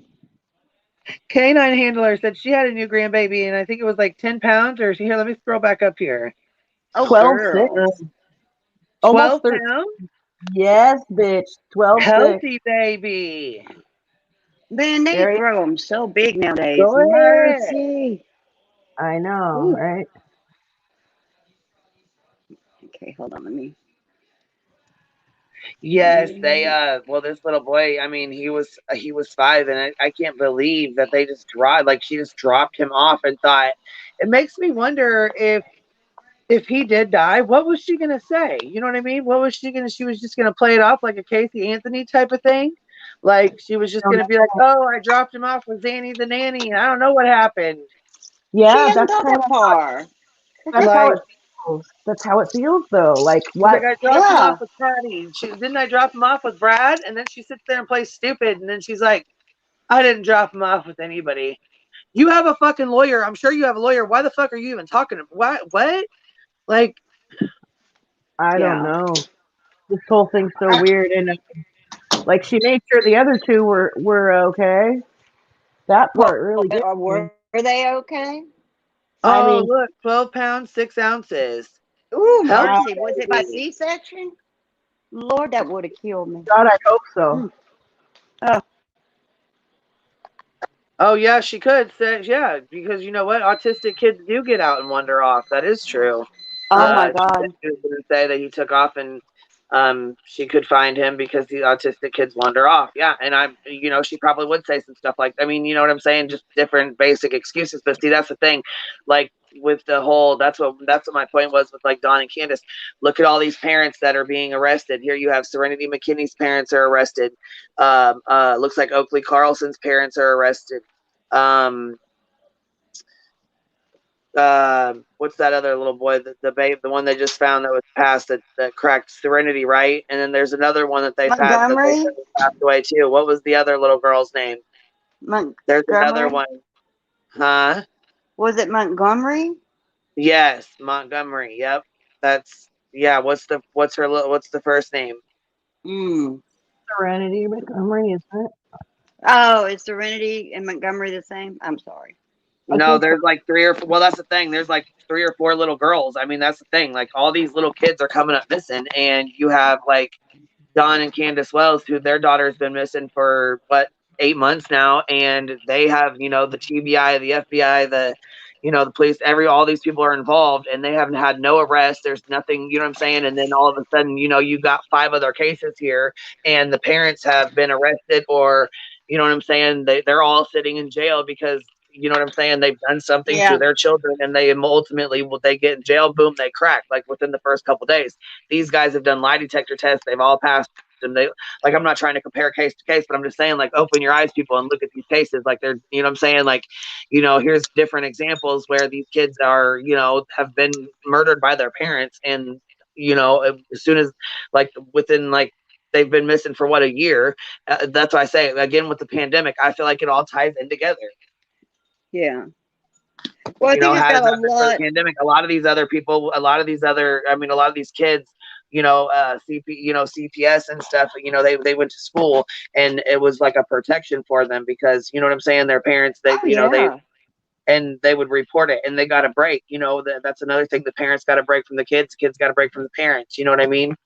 Yeah. When the pandemic came, like you had people that had 4 and 5 and 6 kids and was trying to take care of them and do their schoolwork with them and be home with them and missing work and stressing out and not having money. And I mean, could you imagine having an autistic child on top of 4 other kids?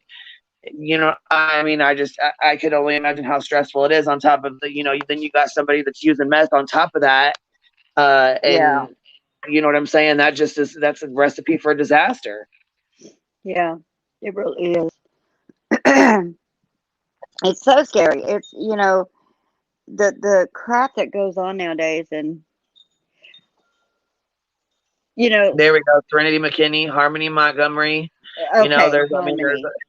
It's sad. You know what I mean? Like, look at all these little girls and all these little kids that Michael Vaughn. I mean, I just can't. Fuck. It's sad. It's sad as hell. Like, it opens your eyes to how many missing children cases there really are. Oh, There's God, yeah.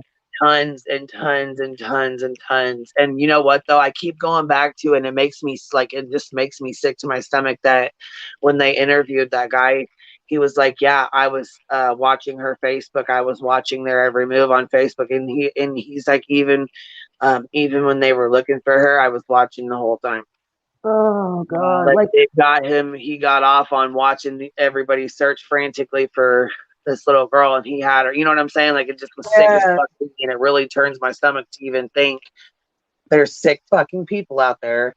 Like that motherfucker Ariel Castro, and who had the three girls Yeah.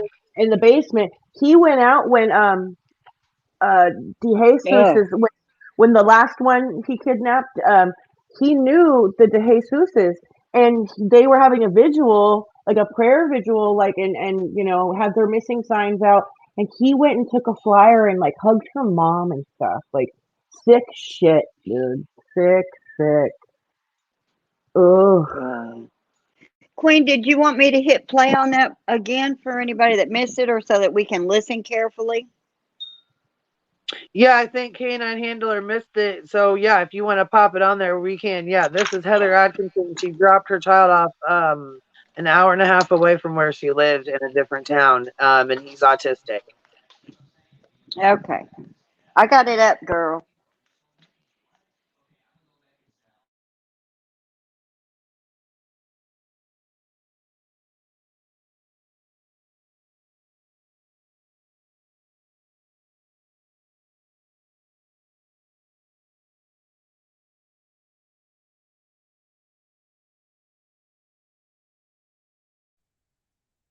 An Indiana mother is behind bars right now, accused of abandoning her son across state lines in Ohio. The 5-year-old is autistic and does not communicate verbally. Heather Atkins was arrested at a gas station in Kentucky on an unrelated charge. Now, after she was booked, police discovered she was wanted in Ohio on charges of abandoning the 5-year-old. Her son was found wandering along a road in a Cincinnati suburb. Atkins talked with a reporter about what she's accused of doing. Here's what she said in that interview. I meant to leave him there with Patty. No, I left him there with Brad, didn't I? You've given me contradictory answers to the names of people you left him with in Coleraine. So did you leave him with someone or did you not?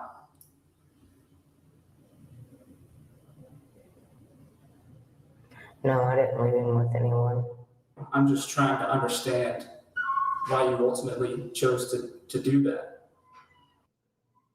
To save him from me. Heather Atkins is expected to be extradited for her hearing tomorrow afternoon in Ohio.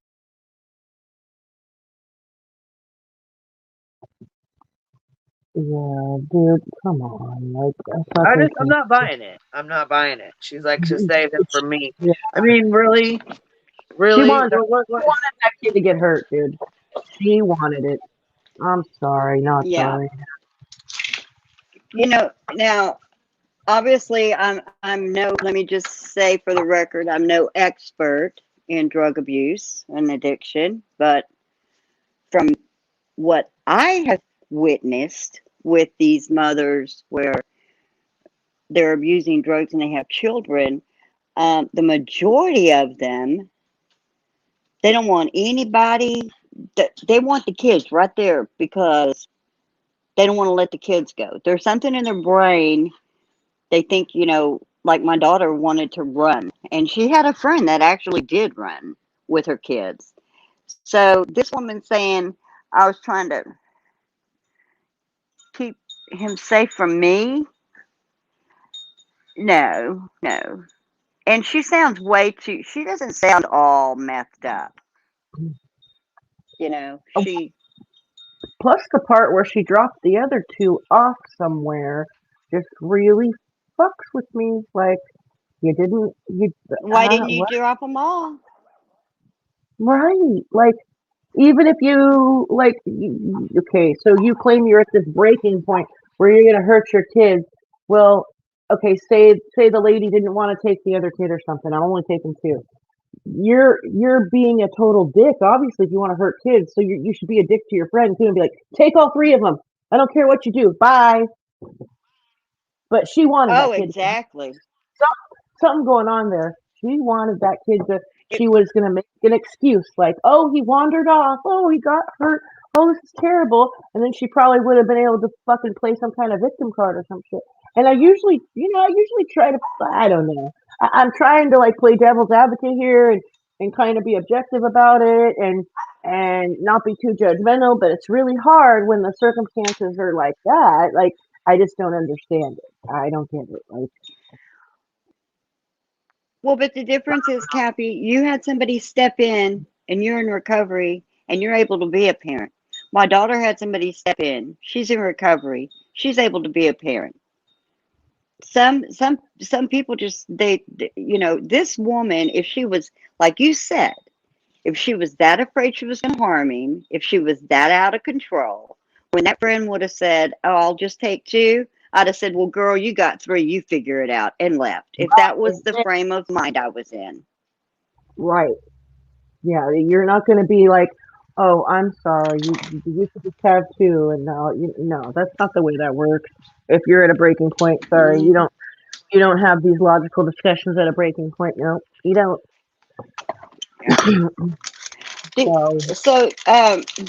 Do y'all have something else you're going to want me to stream real quick or in a few? Because I'm fixing, I can do it. I'm fixing to give my grandson a breathing treatment, which means I can put something on and walk off.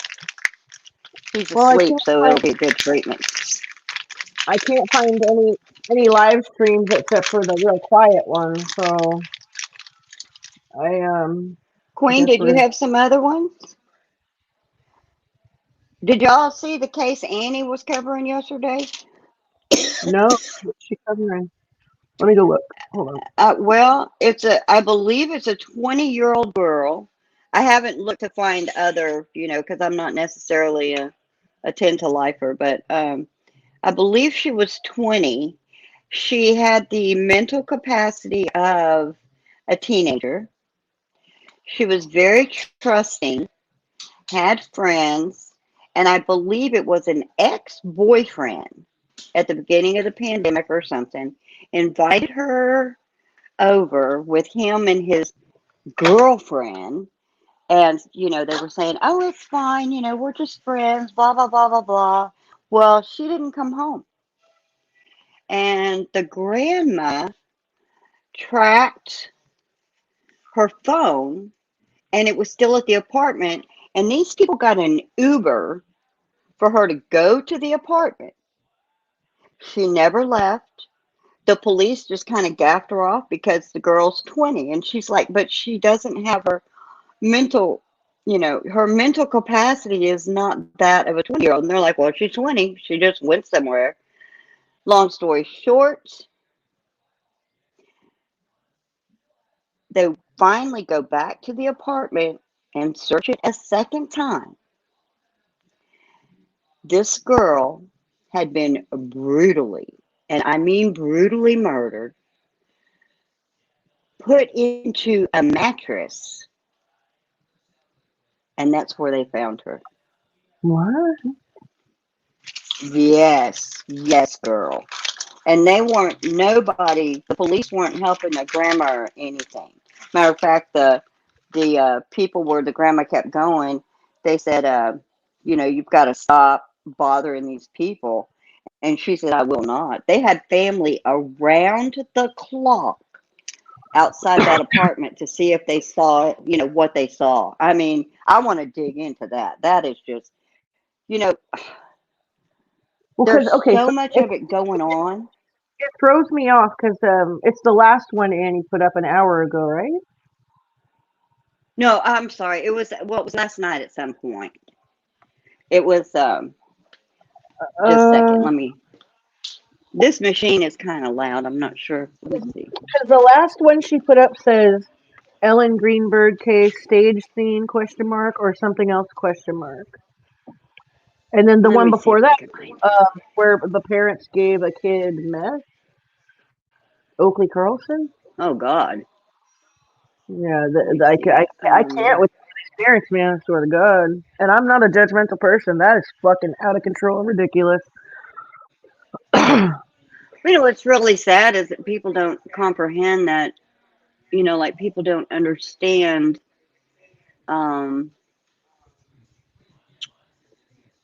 if your child is around when you're doing meth, it can get in their system. That's just so scary. Mm-hmm. Okay, let me see.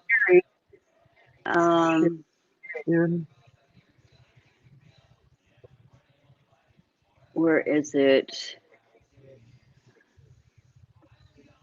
Oh God, she's talking about Mary Collins, Charlotte, North Carolina. Okay.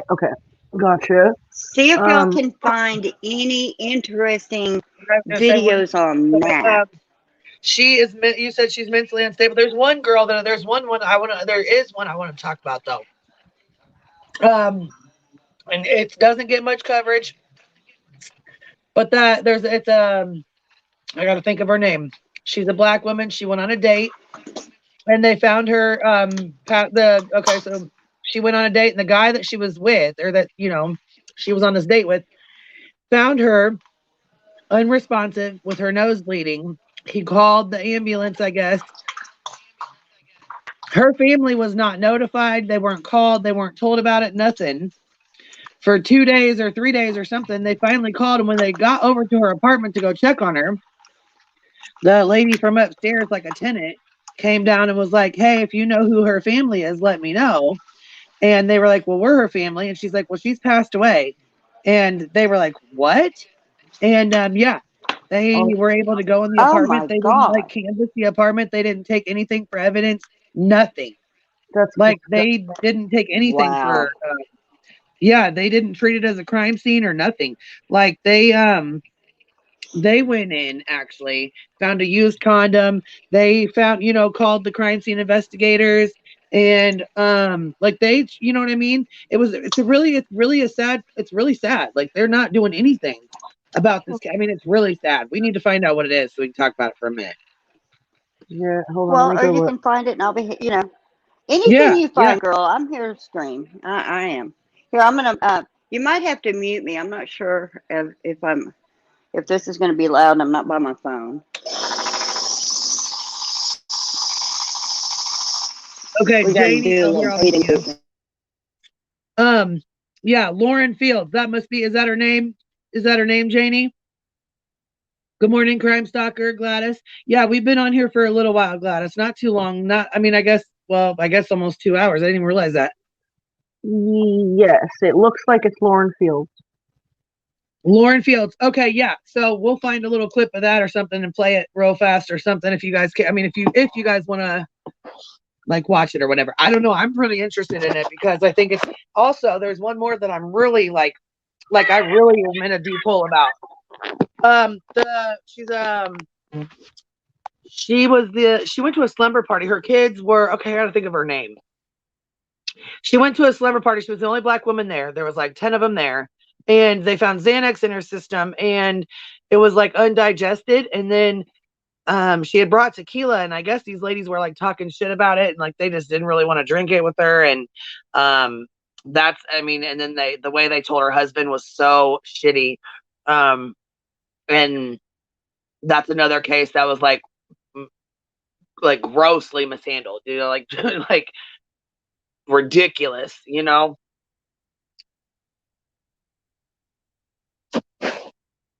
That's another one that we'll have to touch base on sometime, you know what I mean? Or if there's other cases that you guys want to talk about, just let me know. We'll talk, you know what I mean? Or mention it.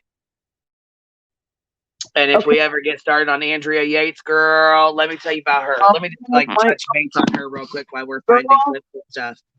Man, I just sent Nana a Lauren Fields clip from NBC.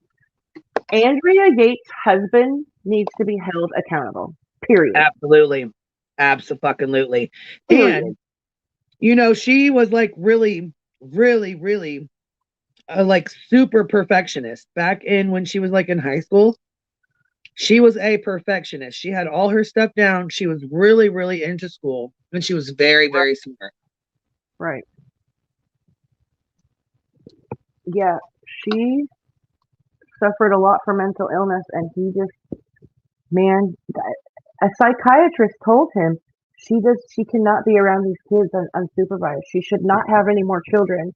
And he continued to have more children with her and continued to fucking leave her unsupervised. And she wasn't eating. She was in a serious, serious mental breakdown.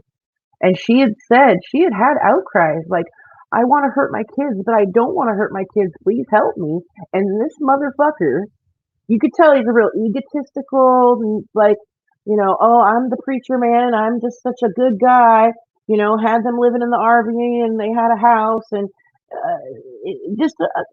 to me, he felt like he was in my, like, looking at him, I felt like he was a con man type of preacher, and probably cheated on her and shit. Like, that's just kind of how I fucking saw him. Just a nasty fool. And I can't believe he wasn't held accountable. He was the parent with the sound mind, allegedly, and was told by a doctor not to leave her with the kids. You know what I mean? It's just so gross, man. Like, that, those kids could be alive today if that fool fucking, like, followed doctor's orders, basically.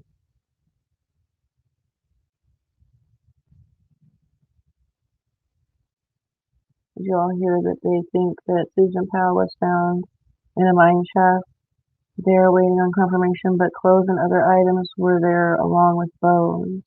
Yes, Jamie, somebody came in and said that earlier, that Susan Powell's body might have been found. I need to look up Susan Powell. I can't remember who she was. Hold on. Sorry, guys. Yeah, so let me get back here to what you were saying. Yeah, he should definitely be held accountable. They, okay, she had, okay, so here, she married him, and she had, like, got really, you know, like I told you, she was a perfectionist. Everything was like, she was very intelligent, and she was a perfectionist. That was two things that she was like, and she was a like a really, like, neat, clean OCD, like, you know what I mean? She got into, like, really, you know, he was very like, very godly, you know what I mean? He was into the church. He was, you know what I'm saying? Like, she got into the church, and she got very, very, like, into the church. You know, she lived for the church. Like, she followed by the rules. She wanted to make sure that she, you know what I'm saying? Like, she was very, you can watch, like, this documentary. I'll send you the thing on it. You know what I mean? So you can kind of watch it. But that was a lot of the stuff that she used. Like, that was a lot of the shit that she, like, would read the Bible. You know what I mean? When she was, like, on top of that, she suffered from severe postpartum, you know, and she had mental illness. You know, mental illness it played a huge role. And I think her OCD and stuff did too as well. Like, it was very, very, yeah, the kids could still be here today. Absolutely. She said the case infuriated me because it could have been prevented. Yeah, absolutely. It could have been prevented for sure.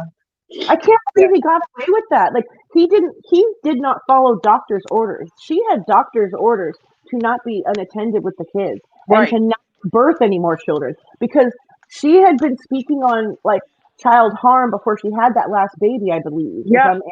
I believe so, right? And then harm and harm to her kids. Yes. Yes, and he went on to get her pregnant again, like, to do this again. And I say get her pregnant because obviously she wasn't in her right mind. And to me, that's not. He shouldn't have been helping to get her pregnant either. Like, I mean, he should have been taking precautions, using condoms. You know what I'm saying? Like, he should have been like, damn, this is my wife. She's suffering tremendously. We already have 3 kids, you know, 3 kids, 4 kids. She's suffering severely. So, you know what I'm saying? Let me try to take the burden off of her and not do this, you know, because she was definitely not one to get an abortion. Absolutely not. Right. And then she was so godly that she was no. Oh, hell to the no. Yes, girl, like that just, when I hear people badmouth her, I get upset. I'm like, why don't you badmouth her husband? Like, she was not in her right fucking mind, and she had outcries because she didn't want to hurt her kids. Well, yeah, and you know what else she did? She called very calmly and told them, I murdered my children. You know what I mean? Like, she knew what time it was. She knew exactly what time it was. She was fucked up, and she still knew. Like, she knew what time it was. She was really loved her kids, but she was so mentally deranged that it was like, you know what I mean? And her husband knew this, so for him to even leave her there for 5 fucking minutes alone, let alone 3 hours or whatever, 4 hours, however long he was fucking gone, was bullshit. He should have been arrested for that shit too. Like, he should have definitely been held accountable. And that's, you know, and that's why she got a psychiatric case, like, because she's like, I think she's probably one of the very few that actually you know, not one, but got the passed, and went to a psychiatric hospital because it was doctor's orders. She was truly, it's something that you and I could never understand because, we've never had postpartum psychosis because it's very different from postpartum depression. It's something that the urges, I guess, come over these women and and then they'll come back down. And so she had these urges, she followed through on them, and then she came back down and was like, I need to turn myself in. I did this. I fucking would hate that motherfucker. How could he leave her with it? The kids. You say you love your kids? No, you don't, motherfucker. I don't know. And some of those Bible beaters that are super God, I'm God, God, God, God, and I'm a godly man. They're usually full of shit, and I think that that's the kind of guy he was. Just a skeezer type. That's how I picture him. I think I've Wait, Andrea Yates had another baby? So, well, no, not since. No, she had the first, I think, 3 or 4. Did she have 5 kids? I think. And then okay. She had postpartum psychosis before she had her last baby, and she had told her psychiatrist, "I've had urges to hurt my children," and he said she does not need to be having any more kids, and she does not need to be left unattended around the children. And they had this agreement with the husband was like, yeah, okay. He gets her pregnant again, and I say gets her pregnant because I don't feel like she was able to consent, being that she was out of her mind. He shouldn't even have been sleeping with her probably. And honestly, really, think about it. If she's that out of her head, really, come on, dude, you sick fuck. And he got her pregnant again, and she continued to tell, she spoke on these urges. I don't know if the psychiatrist ever called CPS or whatever happened, but I just felt like it could have been prevented if dear old dad would have stepped in and not left his kids unattended with her. Absolutely. Just wasn't. I have the clip that Cappy sent whenever you want me to click play. I want you to if you can wait a second on that. I want you to do me a solid real quick and flip on the Crumbley hearing. It's live right now. It's live right now. So I was gonna have you flip it on real quick. Oh shit. Is it the kid or the adult? I just sent it to you. It's him, and it's in your inbox. So just if you can flip it on real quick, and we'll see what they're saying. And it may be over. I don't know how long it's been on, but I just happened to see it pop up, and I'm like, shit. We all talk about that. So while it's live, I was just gonna pop it on real quick. But then we'll play the clips that we were talking about, the Trisha and the. If you guys have time, if you don't, that's okay I'm too. good, girl. You You know want what I me mean? to start from the beginning? You want me to start this at the beginning? It's up to you. I mean, it's up to go ahead and start at the beginning and do it 1.5 because I'm sure it's probably going to. Oh yeah, it's only 2 minutes. Yeah. Okay. All right, I'm ready when you are, girl. As a clear victim of abuse, and there would have to be recognition of the unfair public attacks that have been made against her. Over the past week, the greatest speculation has been over how much. Wait a minute. Yeah, I was gonna say, what do you got going on here? Oh, girl, I think that I had probably. I removed your screen because I think you got 2 different things playing there. Yeah, I think I had a couple. I think that one was Cappy's. Let me see. Ethan. Yeah, I was gonna say, go Here, ahead. I'll just take it close off. them all out real quick. Close everything out, and then you can go in and open that link I sent you. It should be the live. Yeah, I think there. yeah. Let me back it up. Make it big. 1, 2, 5. But Let's try again. Got married 2 days after his children's funeral services were performed. Wait. I thought him and Andrea had been married. Yeah, he stayed with her for a while. Okay. And but she said Yates got married 2 days after his children's funeral services, but they were married when the kids were murdered. So how did he get married 2 days after their services? I don't think it was. I don't think it was 2 days. I think they. Let me look. Hold on. All right, Quincy, I think I got it squared away now. So Okay, let's check it and see what's up here. Let's see. I'll add it to the stream there. Okay, let's see. I'll pop this off. Go ahead. We'll see if it'll. okay, let me. Oh, she ran said to the no. trash. He remarried again and he divorced her. Okay, yeah, because I was kind of confused at what you meant. Like I didn't, All right, you ready? Ready? Yeah, I'm ready to roll. Did you have it up on like 1.25 or something or 1.5? 1.25, girl. Okay, perfect. I got that down. All right.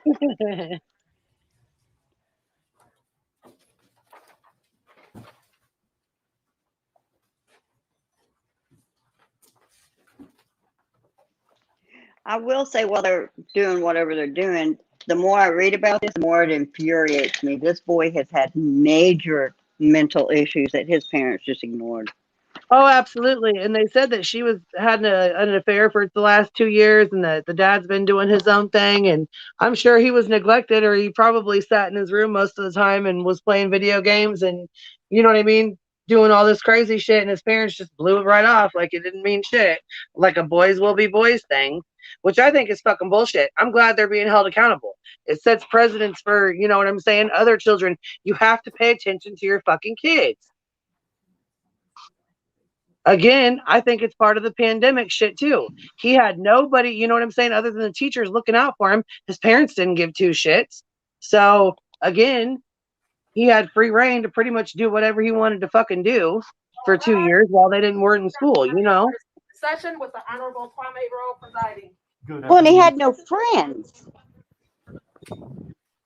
Right. That's what I mean. Yeah. I mean, he had free access to the internet, hanging with his dad, shooting guns with his dad. He going to the shooting range with his mom. His mom was sneaking around, being sneaky, having an affair. So I'm sure he fucking seen that, learned how to lie and sneak around. Girl, if my kid messaged me that they saw demons in the kitchen throwing bowls, I'd have my ass at home. Well, yeah, but I mean, he showed a lot of issues, I think, well before any of this. Oh, you know what I mean? Oh, yeah. Good afternoon, Manager Rach McKelvey, Court Appointed Guardian Ad Litem for Ethan Crumbley. Thank you. Good afternoon, Council. You may be seated. As Council is aware, today's date and time. This is Ethan Crumbley. Justice and Delinquency Prevention Act. Purpose of this hearing is to determine solely where the defendant should be placed during the pendency of this case, whether or not he should be placed at the open county jail, or whether or not he should be returned to the Children's Village where the case initially started off at before he was charged as an adult. This case will be live streamed this afternoon because we only have limited capacity. We can only allow up to 20 people in the courtroom. We must maintain social distancing. I understand, Council, you are all from the same office, so I don't believe there's any issue with that, so long as you all don't have an issue. Same with defense, so long as you don't have any issue, I believe that it's appropriate for you all to be seated at council table. Pursuant to the Crime Victims' Right Act, though, I cannot allow additional victims or anyone else into the courtroom because we have limited capacity. So this will be live streamed so we can make sure that any victim or potential victim has an opportunity to see this hearing and be present if they wanted to be present via live stream. With that being said, is there any preliminary issues that we need to discuss?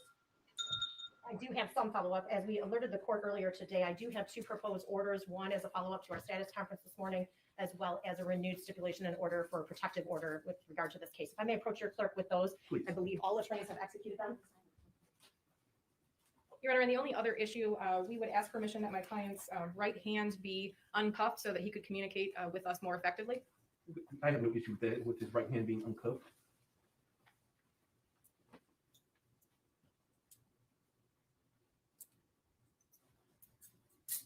Thank you, Your Honor. You're welcome. Your Honor, another request or inquiry I have is when we are questioning witnesses, are we permitted to remove our masks? Yes, so only people that will be allowed to remove their mask while in court today will be the attorney that's actually questioning the witness, as well as the witness, so all answers could be accurately recorded. Understood. Thank you, Your Honor. We just have a couple of other matters to present to the court that relate to the hearing itself.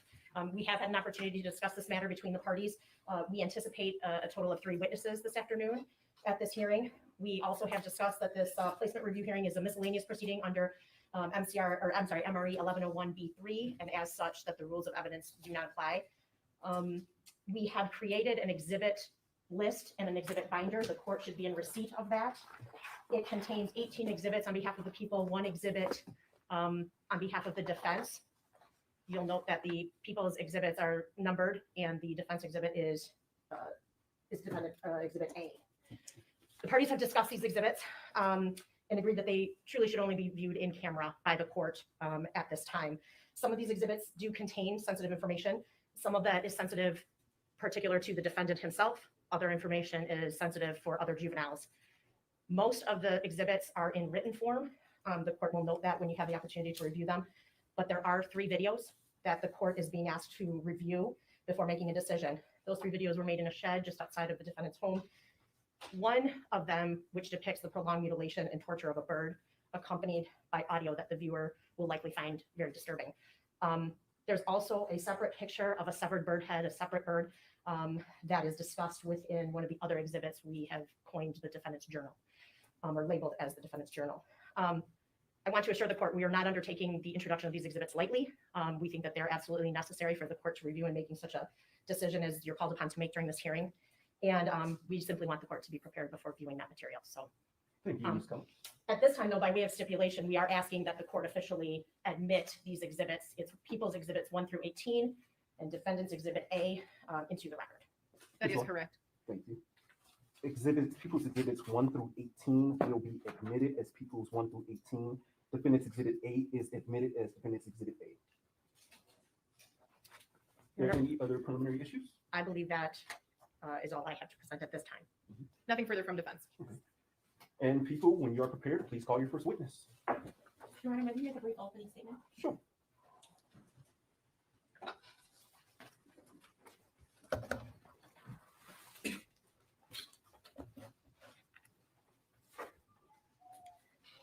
This matter is before the court today to fulfill the requirements as set forth in a newly enacted statute, that being the Juvenile Justice and Delinquency Prevention Act, which makes federal funding available for states regarding the detention and confinement of certain juveniles.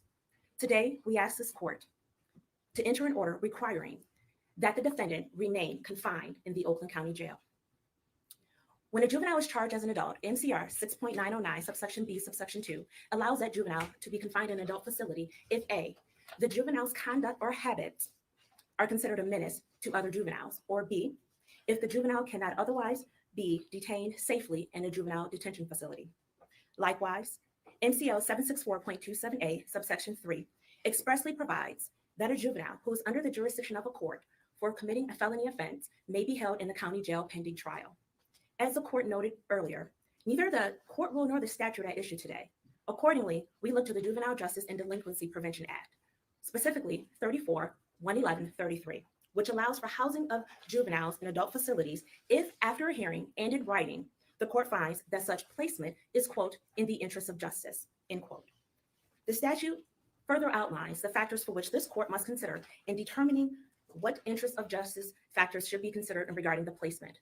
Those factors include 1, the age of the juvenile, 2, the physical and mental maturity of the juvenile, 3, the mental state of the juvenile, including whether the juvenile presents an imminent risk of harm to himself, 4, the nature and circumstance of the alleged offense, 5, the juvenile's history of prior delinquent acts, 6, the relative ability of the available adult and juvenile detention facilities to not only meet the specific needs of the juvenile, but also to protect the public as well as other detained youth, and 7, any other relevant factor.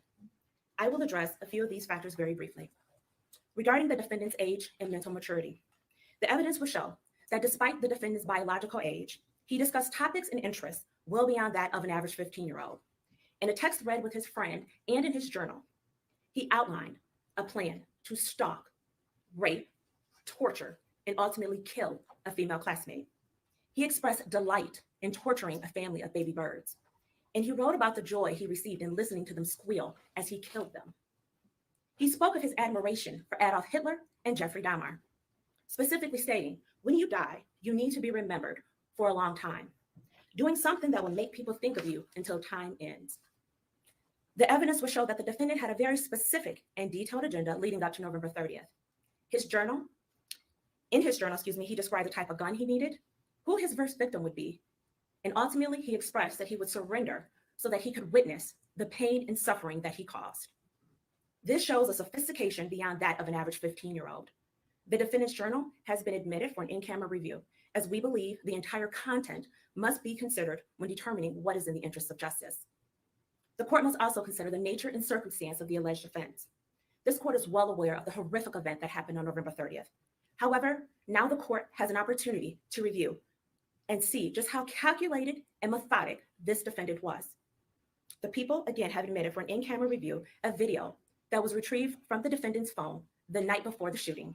In the video, the defendant identifies himself as the next school shooter. And in an unfathomable way, he attempts to justify his future actions. To place this defendant with other at-risk juveniles who are presumably the same age as his victims would be contrary to the rehabilitation of those at Children's Village and pose a potential risk of harm to their safety. Another factor that the court must consider is the prior delinquent acts of this juvenile. As stated in the People's Brief, despite having no documented juvenile history, the defendant's antisocial behavior is very concerning. The evidence will show that he bragged about wearing a mask to the public. He enjoyed his dark side. The defendant isn't who he appears to be. He allows people to see who he wants them to see, and only those close to him, such as his parents, would understand or recognize it. He is fascinated with violence, weapons, and seeing others suffer. He cunningly placed a bird in the boys' bathroom at Oxford High School, and in his journal, he later reveled about how happy he was for not getting caught. His behavior, however, continued to escalate. And when the defendant committed those premeditated murders on November 30th, he did so with the intent to be remembered, to terrorize the community, and to gain recognition. Pursuant to the statute, the court is also allowed to consider other relevant factors. The evidence will show that despite the defendant being held in the Oakland County Jail, he is not completely isolated. He has the ability to watch television. He has access to a tablet wherein he can communicate with family and friends. He can play games and he can read books, all of which he's taken advantage of. He has phone privileges. He receives mail and he has a commissary account. Since his placement in the Oakland County Jail, he has been monitored every 15 minutes, and any issues or concerns that have been brought regarding his care have been taken care of expeditiously and will continue to be addressed at that same level of efficiency. In conclusion, it is important to note that the statute in question specifically emphasizes that the court is to consider what is in the interest of justice, not what is in the best interest of the juvenile. Thus, it is the people's position that it is the defendant's current placement in the Oakland County Jail that is best suited to meet his specific needs, to maintain and protect the safety of the general public, as well as to protect the juveniles at Children's Village. Hence, we believe it is in the interest of justice that he be confined in the Oakland County Jail. Thank you, Your Honor. Thank you, Ms. Washington. Ms. Lofton? Yes, ma'am.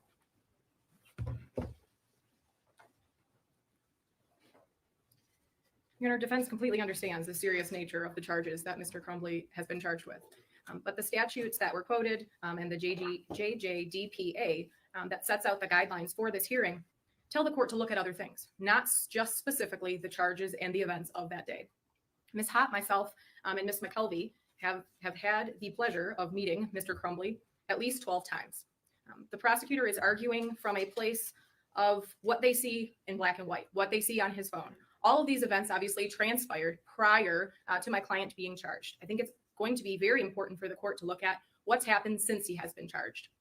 And that's the questions that we will be asking of the witnesses today, because the factors that are laid out for the court to consider, as I stated, only one part of those factors are the allegations and the events surrounding the charges. There are a number of other things that the court must look at.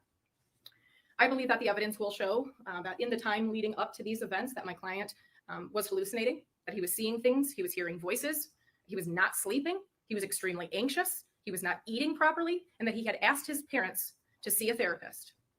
And at the time of this event, my client was not in any sort of therapy. And you're telling me his parents didn't notice any of that? Your Honor, we will be arguing that the bullshit for Mr. Crumbley is at the Children's Village.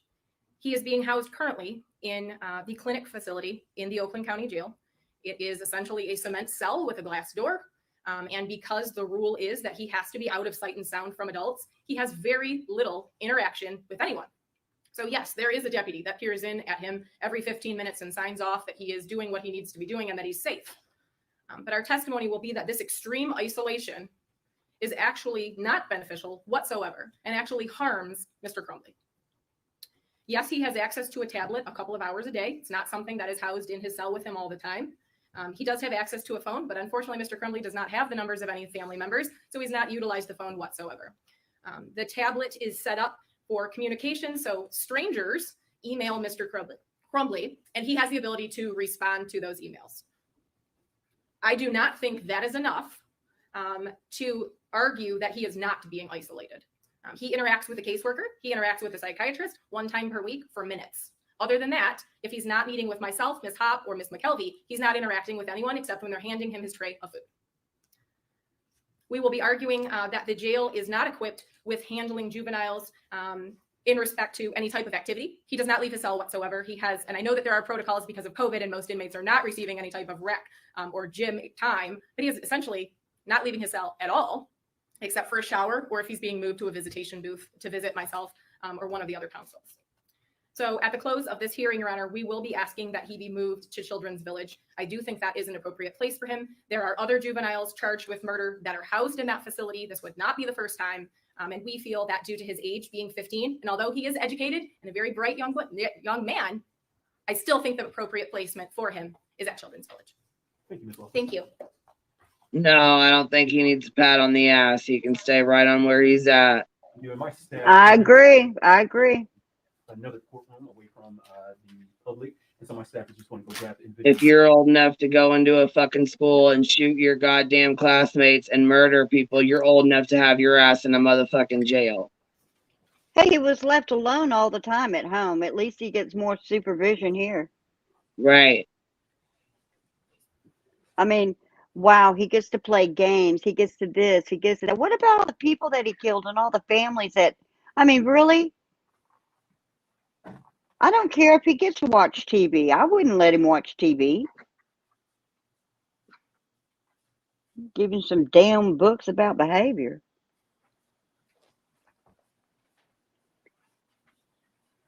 He needs to be seen by shrinks. Yeah, I agree, Blondarelli. He was hearing voices, but he's a bright young man. Which is it? Right. Well, Savage, you know, the mother in me goes one way, but because of his, I think that, you know, if they're going to be worried about anything for him, I would think it would be mental health. Why worry about where he's housed? Get him some mental health. Keep your voice up for me. Please have a seat. All right, who's this coming up here to testify? Who's this? People, your witnesses. Thank you, Your Honor. Before we begin, Your Honor, I did want to make the court aware that for purposes of this hearing, the people would not be referring to the defendant or the individual charged in this case by name. We will only be referring to him as a defendant, as we believe that there is good evidence to support the fact that the notoriety could also encourage future school shootings. Understood. So noted. Thank you. Thank you, Your Honor. Ma'am, please state and spell your last name. Belling, B-E-L-L-I-N-G. And your first name? Christina. And are you currently employed? Yes. Where are you employed? Oakland County Sheriff's Office. And in what capacity are you employed at the Sheriff's Department? I'm a caseworker, inmate caseworker.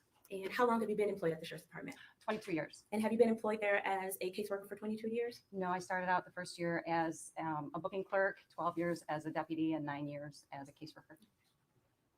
And can you briefly describe for the court what it is, what your job responsibilities are as a caseworker?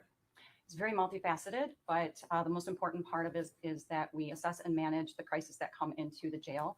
A crisis can be something such as a high-profile case, somebody who's currently suicidal, actively psychotic, or somebody that has suicidal or homicidal ideations.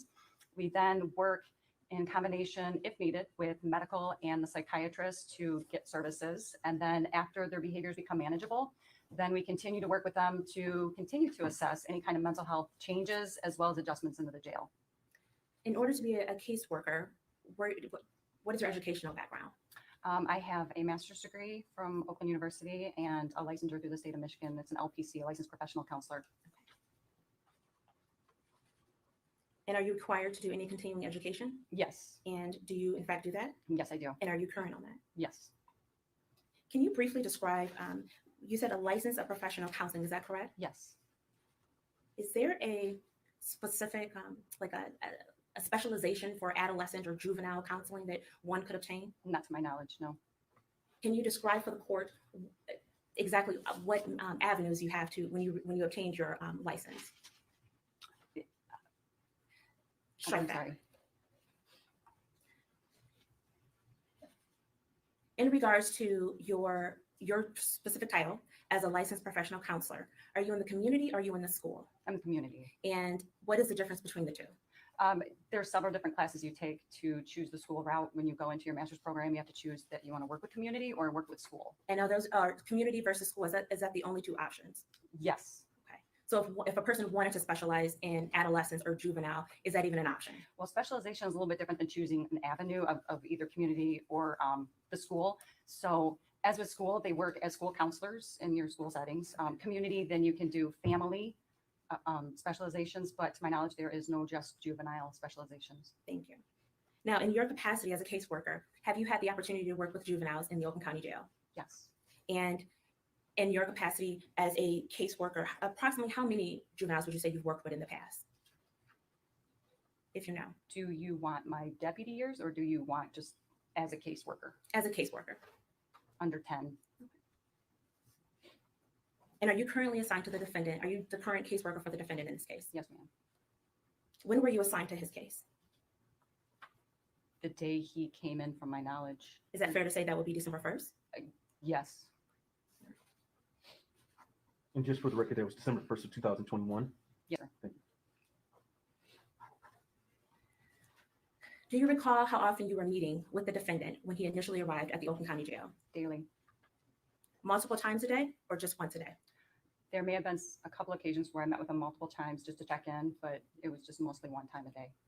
And how long were those meetings? It can range anywhere from 5-10 minutes and up. It depends on if there's things to cover. Okay. And what were the purpose of those meetings? Without getting to the specifics of his treatment, can you just give a general idea of what the purpose is when you do meet with inmates at the Oakland County Jail? I assess for mental health issues.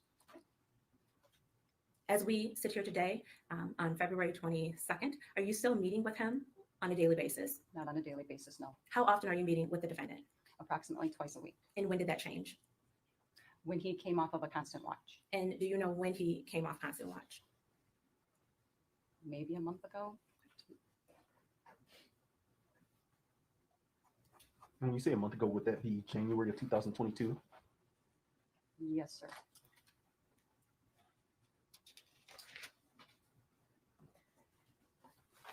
If the defendant needed access to medical treatment for any reason whatsoever, would that treatment be available to him? Yes. Where exactly were you meeting with the defendant? In front of his cell door. And where's his cell door located? In the clinic. And approximately how many other people are located within that clinic area?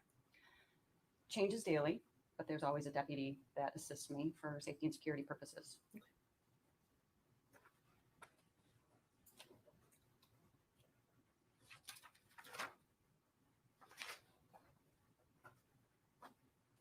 If the defendant required any other professional visits, such as that to a licensed psychologist, a licensed psychiatrist, or a licensed therapist, would that be available to him? Licensed psychiatrist, yes. And to the best of your knowledge, would that, if it was deemed necessary, would that be in person or by some other means? If currently with COVID, when any inmate in the jail is given access to the psychiatrist, it is done over video at this time. Is the defendant at any time allowed to refuse meeting with you? Individuals may not want to speak with me, but that doesn't mean I'm not going to attempt to speak with them. Okay. So is it fair to say you would meet with the defendant at this moment in time 2 times a week, no matter what? Yes. Okay. Now, on average. I'm sorry, Ms. Washington, when you Yes. say this moment in time, can we just give a time frame? Yes, Your Honor.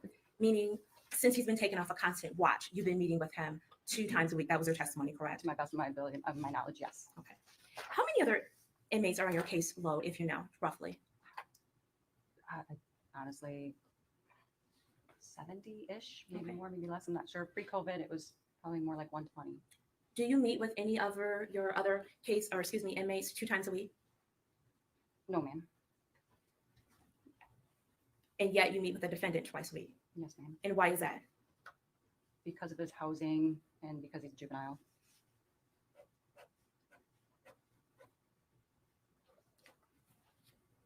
One moment, Your Honor. Thank you.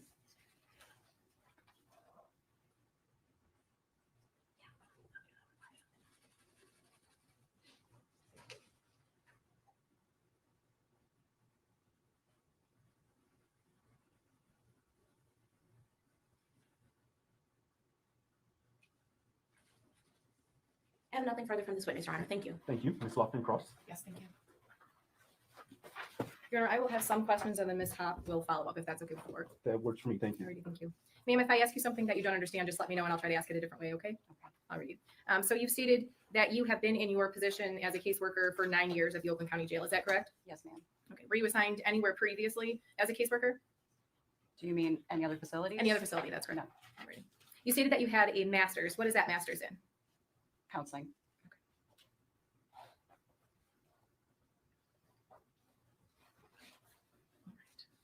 And you stated that you believe in your 9 years of acting as a caseworker, you've had 10 juveniles assigned to you. Is that correct? Yes, approximately. Okay.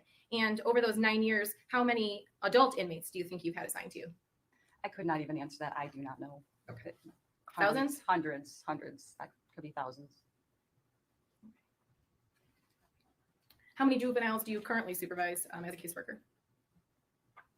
Does that count people who have juvenile charges and are now adults, or just juveniles, anybody under the age of 18? I can clarify. Anybody under the age of 18? Just one. Okay. Mr. Crumbley? Yes. Alrighty. Now, you detailed that when he originally was booked in, you were seeing him on a daily basis, correct? Yes. Okay. And you had mentioned different types of watches. I'm not sure if you said suicide watch, but I know you said constant watch. Are you the person who decides what type of watch the defendant is on? Yes. Okay. So when he initially came into the Oakland County Jail, he was on suicide watch. Is that correct? He was on a constant watch. Okay. And can you describe to the court what that constant watch is? He has a deputy sitting outside observing his behavior 24/7 just to assure his safety and security. And because of the constant watch, there are certain things he can and cannot have in his cell. Is that correct? Yes. Okay. So currently my client still has suicide blankets. Is that correct? Yes. Okay. But your testimony is that he is no longer on constant watch. Is that correct? That is correct. The issuance of blankets is not within my jurisdiction. Okay. And your testimony was that you are currently seeing my client 2 times a week. Is that what you said? Yes. Okay. My client recalls that he sees you on Mondays of each week. Do you recall what other day you see my client? Generally towards the end of the week. This week I was not there towards the end of the week. Do you keep records each time you interact with an inmate? Yes, I do. So the records would show that you were interacting with Mr. Crumbley 2 times a week since he has been removed from constant watch. Is that correct? Except for this week because Of course. I understand. There are also other caseworkers, if I'm not around, like when we have extended weekends, who will fill in. In your continuing education that you stated that you do, does any of that continuing education deal specifically with juveniles? Not currently, no.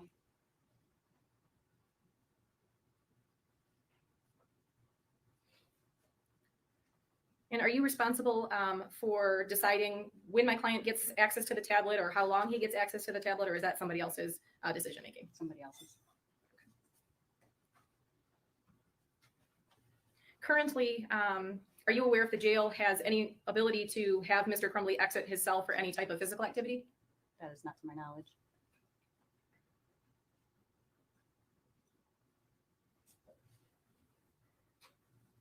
And are you involved at all with the food delivery or the type of food that my client is being delivered? No.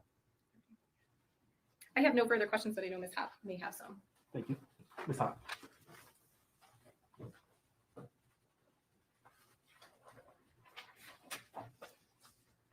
Are you familiar with the laptops or the tablets in the jail that Mr. Crumbley has access to? I see them, yes. Have you ever looked at them and what programs they have on them? I do not. And in addition to mental health access, physical health access, do you have anything to do with access to education for him? I do not. And so you would not know whether he had access to any sort of education programming while he's in the jail? I work mental health only. And in your schooling, you mentioned the 2 avenues, community and school. Did you take any courses in the school part of that at all? I took community. are you aware, even if it's not in your responsibilities, whether he's getting any type of educational services? I am not aware. Thank you. Thank you, Ms. Hopp. Any rebuttal? Just wait, do I get to question? Oh, my apologies, Mr. Kelby. You're sitting in the back. My apologies. Good afternoon, Ms. Belling. Good afternoon. Just a couple of questions. What's the makeup of the clinic in relation to cell location? He's in an individual cell, correct? Yes, ma'am. And there's a half glass door? Yes, it looks forward. Okay, and if you looked out that door, what would be there? Maybe medical staff walking by. At a wall? Or yes. Oh, there's also a TV. Right outside the door? Yes, right up towards on the ceiling. So does he have control of that? I do not know. That's I not do part know. of anything you'd be involved with? No. Do you know, was he seen at any time by a psychiatrist while you have been? I cannot answer that. That's privileged information. Okay.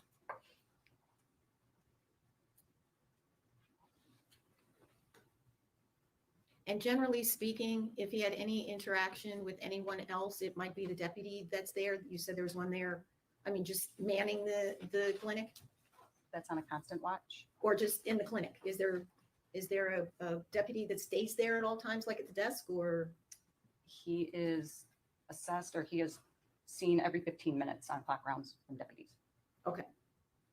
But generally speaking, how many remain there at any given time? If he wanted to talk to somebody, would there, and you were not available, or it wasn't your day, or he didn't need to technically see you, would there be somebody, a deputy at the desk there or something that he could ask for something? He would have to wait until somebody comes to, or one of the medical staff. There's not somebody sitting outside. He's not on a constant watch, Right. so there's not somebody. But I didn't, in proximity, is there usually a deputy that mans the clinic, or is? Yes. Okay, so there's that, and then just the medical staff that are there? Yes. Do you know how many people are part of the medical staff? I do And you may not not know. Okay, thank you. Thank you, Ms. McKelvey. Rebuttal? Just very briefly, Your Honor. You testified that you were the individual responsible for taking the defendant off of suicide watch. Is that correct? That is correct. What factors went into making that determination? I can't provide you with that information because that's privileged information. What factors, you've had other individuals, other inmates on suicide watch, correct? That is correct. And in a general sense, what factors do you consider when making that determination to take them off of suicide watch? And again, I can't provide you with that information because it is privileged. How long was the defendant on suicide watch? That I am unsure of. And in regards to his education, have you provided the defendant with any books, like reading materials? Yes, I have. And what books have those been? Harry Potter, mostly. And to the best of your knowledge, has he read those books? To my knowledge, yes. And if the defendant needed to speak with someone, how needed to speak with you specifically? Would he be able to contact you? In other words, I believe your testimony earlier was that you generally meet with him on Mondays, but say it's a Wednesday. How would he contact you, or how would he be able to reach you if he needed to see you? He tells the deputy, and the deputy either calls me, and if it's after hours, he leaves a message, and I see him the following day. And is that for all inmates or specifically for this defendant? That is for all inmates if it sees fit situation, but because the defendant is a juvenile, I would make an exception to put him at the top of the list. And you've been to the defendant's cell, correct? Where you meet him? Are you familiar with a button inside of his cell? A button that allows him to reach? I've never been inside the cell. I don't know what like where the buttons are. I've stepped in the doorway, but I don't know where there's Do a you button. meet with him inside the clinic, correct? Yes. And you meet with him in the doorway of his cell, correct? Yes. Okay. And it's your testimony you've never seen a button? I'm not familiar with a button, is what I'm saying, is I've never paid that close attention. My focus is on the person I'm working with, not on a button. Are you aware, have you been in other cells inside of the clinic? Yes. And have you seen a button inside of the other cells that is inside of the clinic? I can't say I've ever noticed any buttons because I've never paid that close attention. When I'm dealing with somebody in the clinic, it's usually a crisis situation and I'm focused on that person. 1 moment.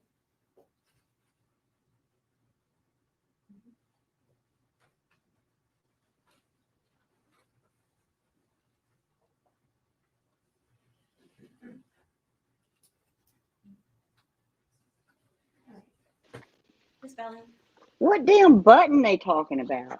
again, I'm not asking for any specific factors regarding this defendant. But I am again going to ask, what factors do you generally consider or look at when making a determination that an individual What? watch?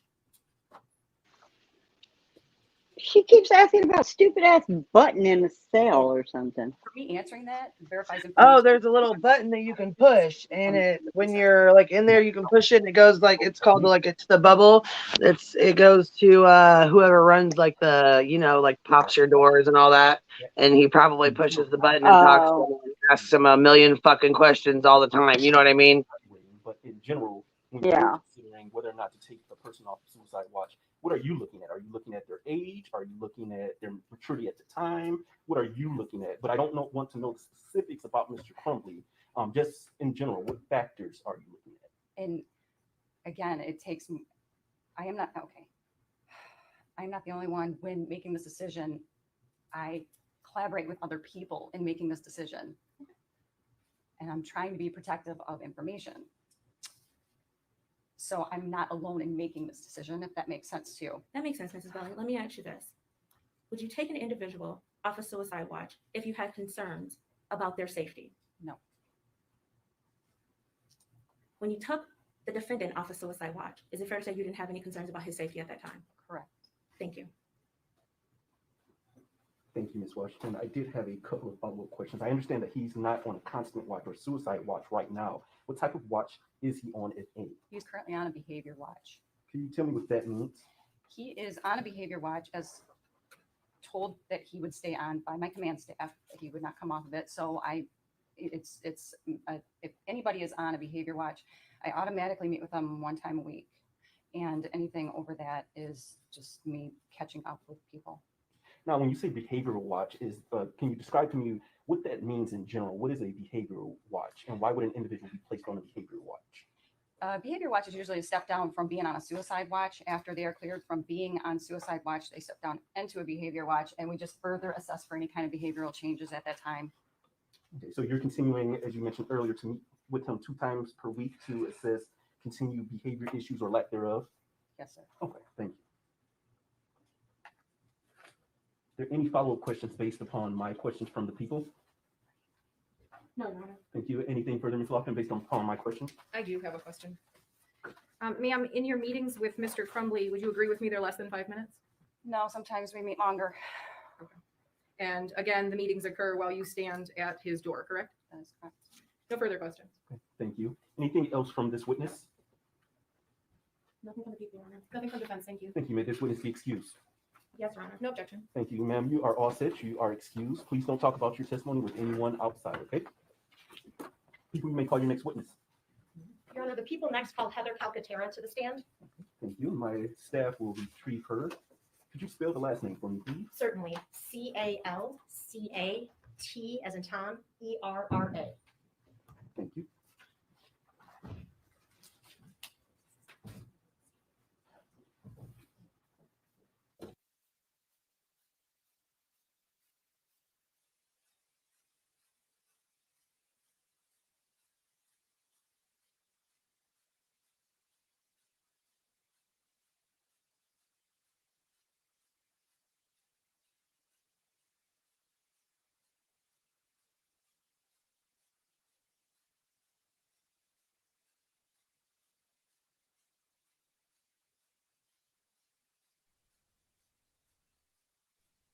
Is there a way to fast forward through this?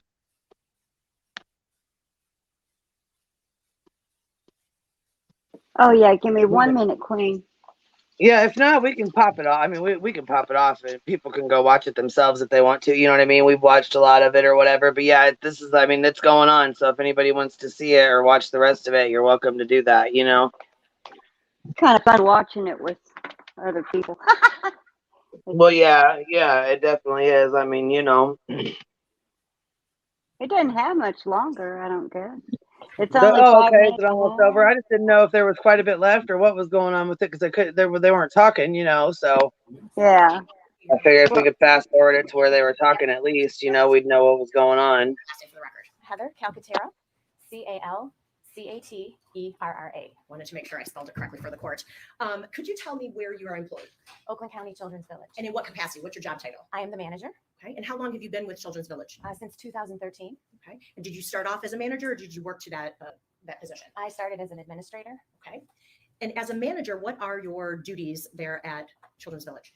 Generally, I oversee the day-to-day operations of the campus. Okay. So you're familiar with the campus and its individual buildings? Yes. Could you just give us an explanation of what is Children's Village, what it consists of, what it looks like? Well, yeah, because if they're wanting to send him to something like that, fuck no. We have three separate licenses. One of them is for secure detention. One of them is for residential treatment, both secure and non-secure. And one of them is for shelter care services. And you've mentioned a campus. So are all of these separate programs, I'll call them, hopefully I'm calling them the right word, but are all of these separate programs within the same general vicinity? The buildings are not all connected, but there are multiple buildings on a large campus. And are any of the buildings connected to each other? Our secure treatment program is connected by a hallway to our detention center. Okay. And what is the difference between a secure placement program versus the detention center? The youth in our secure treatment program are there for treatment. So it's a residential treatment program, meaning they will live there until they finish accomplishing various treatment goals. Detention is where youth stay when they are detained, awaiting court action or placement. So if I understand you correctly, a secure treatment portion of the facility is for those who have already been, I'll use the word sentence, or those who have already been sentenced to serve in that treatment program. Correct. Would a person who is simply being held at Children's Village prior to a trial, let's say, would they ever be a participant in the secure treatment area of the building? Only if the court ordered that action. Okay. And when you talk about secure treatment, what types of treatment programs are you talking about?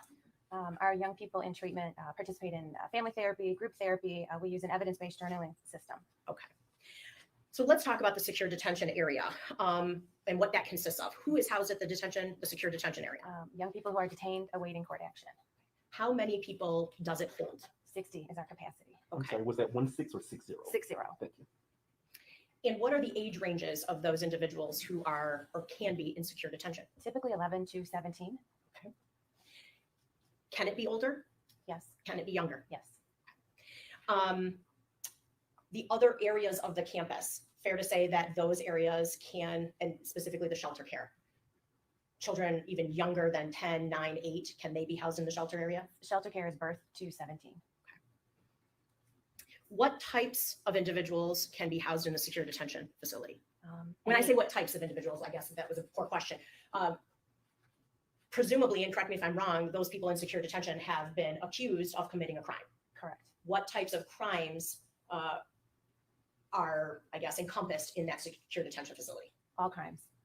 It could be anything from a drug offense to joyriding to retail fraud to assault, all crimes. Okay. So fair to say it could be something that is absolutely nonviolent and is purely, I'll say, delinquent up to the most violent crime. Correct. Okay. How many do you currently have in secure detention, if you know? 38. Okay. How many do you currently have housed in the Children's Village secure detention that are there on a charge of murder? None. We've talked a little bit with someone else about residents of the jail. Do I call somebody who's at Children's Village a resident of Children's Village? Yes, we call them residents. Okay. So can you describe to me sort of, and without, well, can you describe to me the setup of the secure detention area, what it looks like and what a typical day looks like for someone who's in secure detention? So secure detention is one large building, and it is divided into three kind of separate units, we call them. So there are 2 units for males and there's 1 unit for females. We do try to separate the males based on age or cognitive deficits, certainly try to separate co-defendants to the best of our ability, but there's only 2 units. So sometimes we have to do the best that we can. In terms of a typical day, our young people wake up around 7 a.m. They typically do kind of a quick cleanup of their room, a quick hygiene, breakfast, and then they attend school.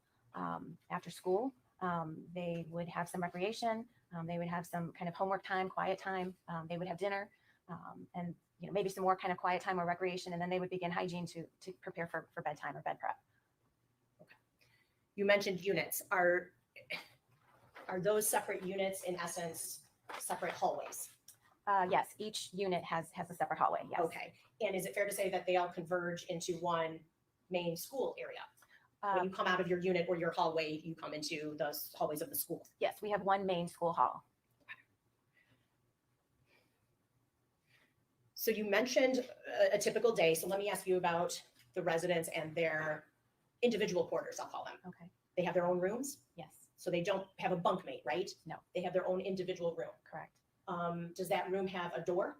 Yes. Does it have a window in the door? I believe all rooms, yes, have a window. Yes. Okay. Does it have a glass wall though?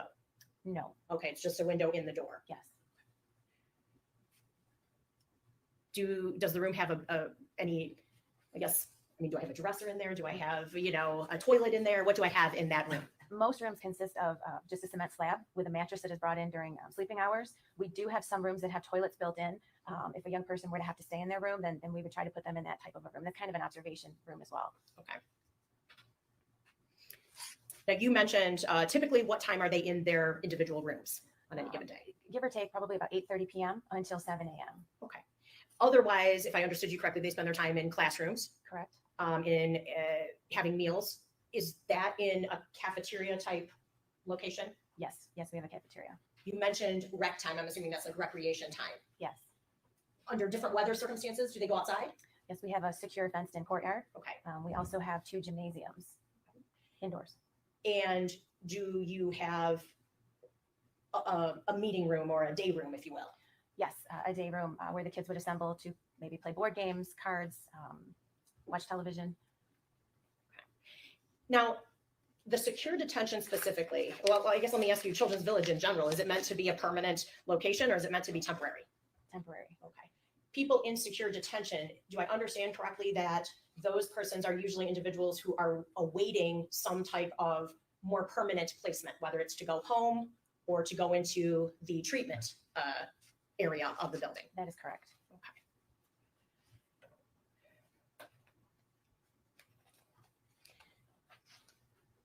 I might go back to some of those issues, but let me ask you about staffing at Children's Village. So is there a certain number of staff ratio to the residents at the facility? In detention, we maintain a ratio of 1 staff to 8 residents during waking hours. Okay.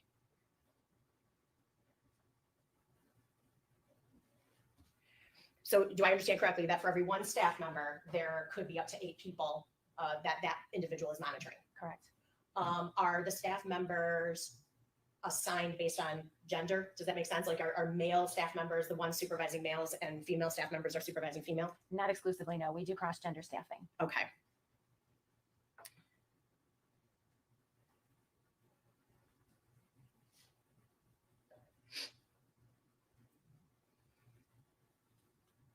The people that these residents come into contact with mostly, what is their job title called? Youth specialist would have the most contact with our residents. What does a youth specialist do? A youth specialist is with the kids or the residents all the time. They are responsible for maintaining the ratio, which is the 1 to 8, supervising them when they're in school, when they are eating, when they are doing hygiene, essentially all the time. Okay. And they're with them, but they're with those 8. Correct. Okay. So how about in the cafeteria? Am I only watching those 8 or what am I doing if I'm a youth specialist in the cafeteria? There would be, depending on how many young people are in the cafeteria, there could be more than 1 youth specialist. And so they would position themselves accordingly. One would kind of be walking around the room to maintain safety. One may be positioned kind of near the kitchen area while kids are taking their plates. It would depend how many kids are in that room. Okay. Do you still maintain that 1 to 8 ratio in the cafeteria? Yes, but it could, depending on how many youth are eating, we could do 2 to 16, for example. It would just depend. Okay. And you maintain that 1 to 8 ratio in the day room or out in the gym or outside in the yard? Yes. Okay. So let me ask you this. Are those youth specialists meant to monitor the behaviors or are they meant to monitor the conversations, what their information they're exchanging, ideas they may have? We monitor the behaviors. We would do our best to monitor conversations, but we would likely not hear all the conversations, every word that a young person says to one another, because they are allowed to talk. And so if I'm responsible for 8, I may not hear everything that is discussed. Okay. And that is true whether they're in the classroom or the cafeteria area, the day room, or any of those rec sites? Yes. Okay. Are there arrangements made? You're familiar with the defendant at issue in this case, correct? Correct. At least somewhat familiar. You know who we're here about and what he's accused of doing, correct? Yes. In a situation like that, would he be housed in a different area? Would he be secluded from his peers and other individuals who may be younger than him or older? I believe he would be in the same group with his peers. What qualifications does a youth specialist have to have before they become a youth specialist? You have to be 21 years of age. You have to have either a high school diploma or a GED and no felonies. Okay. And you said that the youth specialists are the ones that are with the residents most often. Correct. Okay. What about behavioral issues? So if I'm monitoring 8 individuals and 1 gets out of hand, what happens to the other 7 while I'm trying to monitor the 1 that is out of hand? The youth specialist would call for supervisor assistance, or maybe what we refer to as a code 2, which is, again, assistance. Okay. And where is that assistance coming from? Other supervisors on campus would come to that area where assistance was needed. Fair to say that they might not necessarily be in close proximity to where assistance is needed at that time? Yes. Okay, could take some time. It could. Is anybody in Children's Village required to have any law enforcement training? No. Is anybody at Children's Village, specifically in secure detention, armed? No. At any time? No.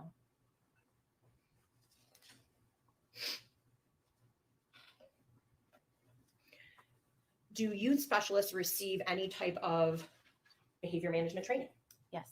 And is that in-house? Yes, we do our own training. Okay. Am I correct in believing that the training focuses on non-physical management techniques? We are trained in physical management, but it is to be used as a last resort. Have there been situations where at Children's Village, and I'm talking now about secure detention, where something has happened that is beyond the capability of the employees at Children's Village? Meaning we needed to call law enforcement? Yes. Yes. Okay. And when you have to call law enforcement, Children's Village campus is on the Oakland County campus, correct? Correct. So the assistance that you seek is law enforcement from the Oakland County Sheriff's Office? Yes. Are those the same individuals that are employed at the Oakland County Jail? I believe so. Okay.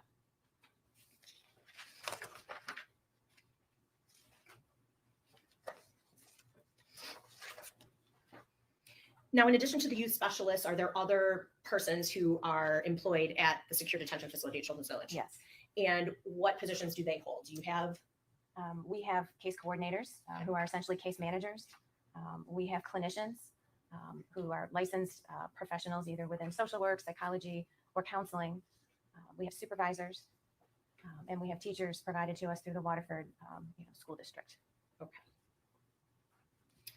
So the case coordinators, do I understand correctly? Case coordinators are the ones who manage the cases. They'll meet with the resident. They will create court reports. They will update the court on progress or lack of progress, things of that nature. Yes. Okay. Clinicians, you said that there are licensed clinicians. Do you have a psychiatrist on staff? We have a relationship with a consulting psychiatrist. Okay. And what does that mean? That person will come in when called, or does that person come in on a regular basis? He is scheduled to come on campus 2 days per week, partial days. And that consulting psychiatrist, you mentioned it's a he. So does he come and meet with the resident individually, or do they meet over a telemed, or what is the situation? He comes in person, I'm sorry, Okay. and he does medication management for our young people. So is the psychiatrist called in only if the person is in need of medication? Not a medical regime? Generally, yes. Okay. Well, Pam, that's what I was thinking. I mean, centers like this they're built around the idea that their kids are going to be released sometime soon. That wouldn't be appropriate for Ethan because he'll be in there for life. I mean, he's going to be a lifer. So. And what is the? Exactly. And if they're going for insanity, he really doesn't belong there. I mean, She's licensed. I believe she's a professional. either way you look at it, that's not Yeah, where he it's not belongs. going to be a place for him. I mean, Prior to the at hearing, all. You also are a professional I counselor. don't know why they're wasting so much time trying to get him moved. I mean, That you have on staff and yourself. Do you possess? really, he's got more adult supervision where he's at than he would get over there because his is one-on-one. I do not. I do not believe she does either.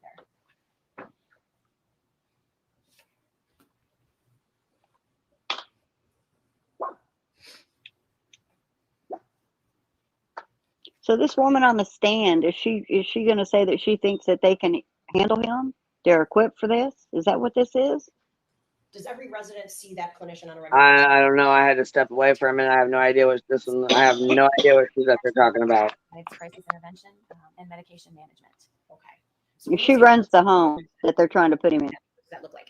It could look like a young person. Oh yeah. Well then, yeah, that's she's probably up there promoting, you know, how good of a place it is. So Depression, maybe struggling with some issue. And who determines whether a particular oh resident no shit, that girl said he is isolated completely. I do believe. So yeah. Where we talk about the young people. You know, the individuals assigned to detention will meet and discuss the behaviors on the floor, the issues. They can be referred by any staff member in terms of a level of need. So am I correct in surmising that if someone wasn't outwardly expressing anxiety, concerns, you know, or manifesting in some tangible way, that may go undetected by staff members, even in the group assessments and the group discussions? Potentially.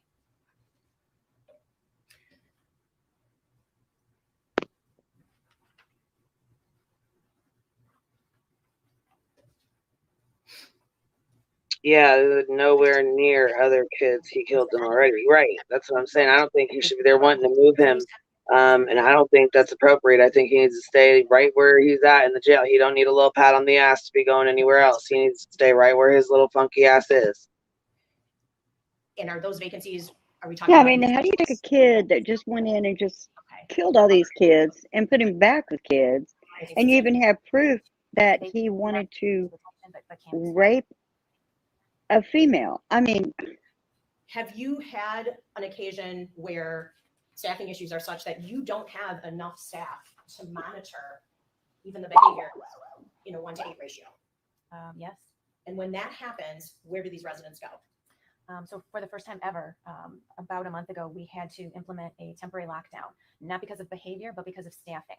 And so we did that for about a week on our afternoon shift because we simply could not staff it safely. And so our only option was to do that. So when you say that you went into that, what did you call it? Kind of a lockdown. Lockdown. So when you went into that lockdown, am I understanding correctly that each resident would go to their solitary cell or room and they would stay there for the remainder of the day and night? Yes. Any interaction with anybody? Staff would do 15-minute checks up and down the hallway. Okay. But other than that, no. And how does one resident, if they need to, beckon a staff member if they are within that 15 minutes? They would knock on the door or yell. When a resident is in their room, what is contained in the room? Do they have access to books in their room? Typically, 2 books or 2 items, reading material type items could be in their room. And how is that provided? We have a library on campus where parents, guardians are able to send items, although not now because we have had no visitation due to COVID. Okay. Do the residents have access when they're in their rooms to a television? They do not. How about a tablet? No. Can they watch movies? In their rooms, no. Can they play any type of video games? No. wow, he has more freedom in jail.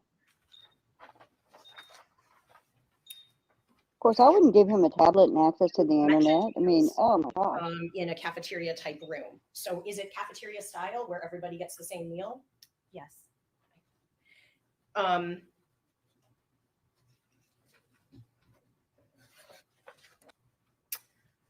Does Children's Village and its residents maintain what I would call a commissary account, where they have their own account with money and they can purchase items that they may want or need? No. Okay. Now let's go back and talk about the school aspect of your facility. We talked about the hallways. So if are students in one class throughout the day? I know they move to different classrooms, but they stay in the same group. So the group moves from room to room. Do I understand correctly that when they move from one room to the other, they would be with their youth specialist? Yes. During class time, where are the youth specialists that are monitoring those children? There are several youth specialists in the hallway right outside each classroom. Are the classrooms divided by units or how are they divided? Yes. They're divided by units. Yes. Okay, so if I'm on this unit with all of these other males, yes, those would be my classmates. Yes. Okay. In the classroom, is there one teacher? Yes. And you said that that teacher is contracted through Waterford Schools. Correct. Is there any mechanism in place with Children's Village to accommodate an individual education plan for an individual resident? An IEP for special? No, let's say you didn't want a particular student in a classroom setting for whatever reason. Can that student access a virtual school? Waterford would have to make arrangements. That would require additional resources for us because that would have to be supervised outside of our normal supervision within the classroom, and likely maybe additional resources for Waterford. Now, I know you said you contract with Waterford Public Schools. Correct. Okay.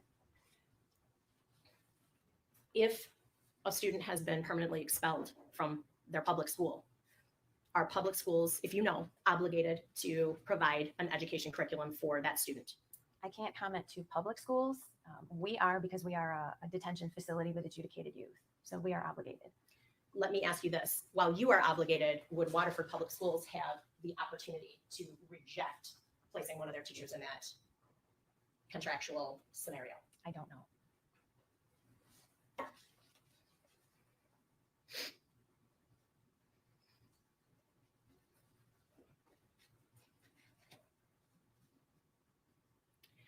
Does Children's Village train? Are you familiar with a training called ALICE training? I know what it is, yes. Are there such trainings, ALICE trainings at Children's Village? We do not provide them for our Children's Village employees. The teachers receive ALICE training through Waterford schools. The residents do not participate in that. Ms. Collins, just for the record, could you describe what Alice Schools is, or have your witness describe what that is? Could you explain what ALICE training is? I believe it is training in case of an emergency in a school, such as a shooting. Thank you.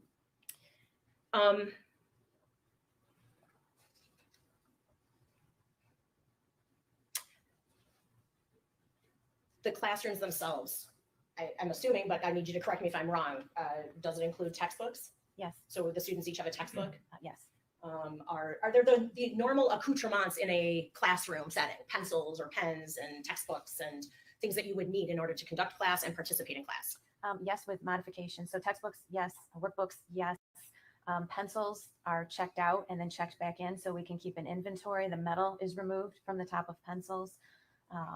We don't use, for example, regular staplers. They are stapleless staplers, so they kind of put a crease in the paper.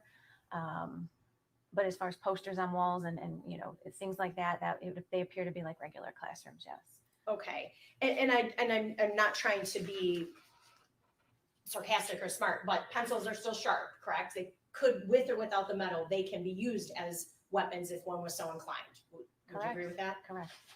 The stapleless staplers, if I said that right, Right. they still have some heft to them, correct? I mean, they're an object that could be used as a weapon if one were so inclined. Yes.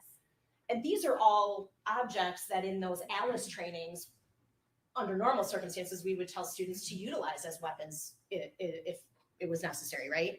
I think so. Okay.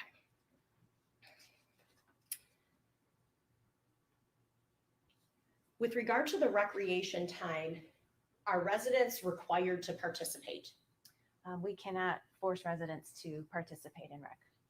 So are they required to go to Yes. the rec site? Yes, they have to maintain their ratio with their staff. Okay. So during this recreation time, if I'm in the gym and there's basketballs available to me and there's, you know, some residents that are, you know, shooting baskets, but I could also be off in another area of the gym just having a conversation. Is that fair? Yes, it's kind of sitting off to the side. Okay.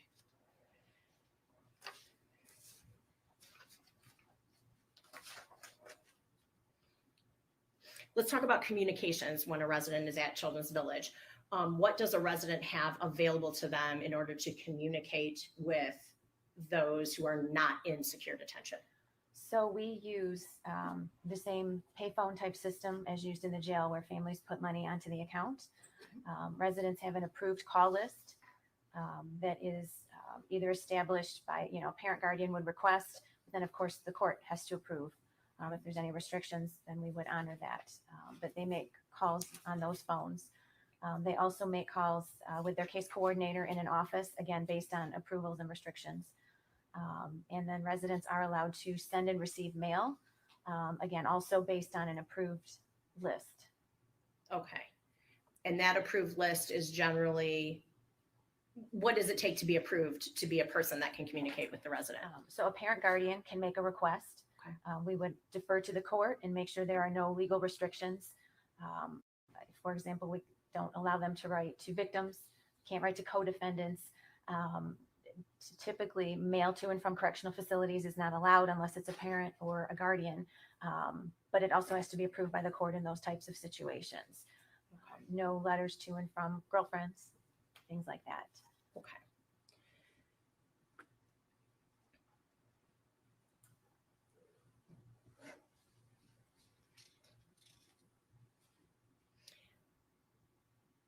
So mental health services, we talked about some of the clinicians that you have one on staff and then you've contracted with a psychiatrist.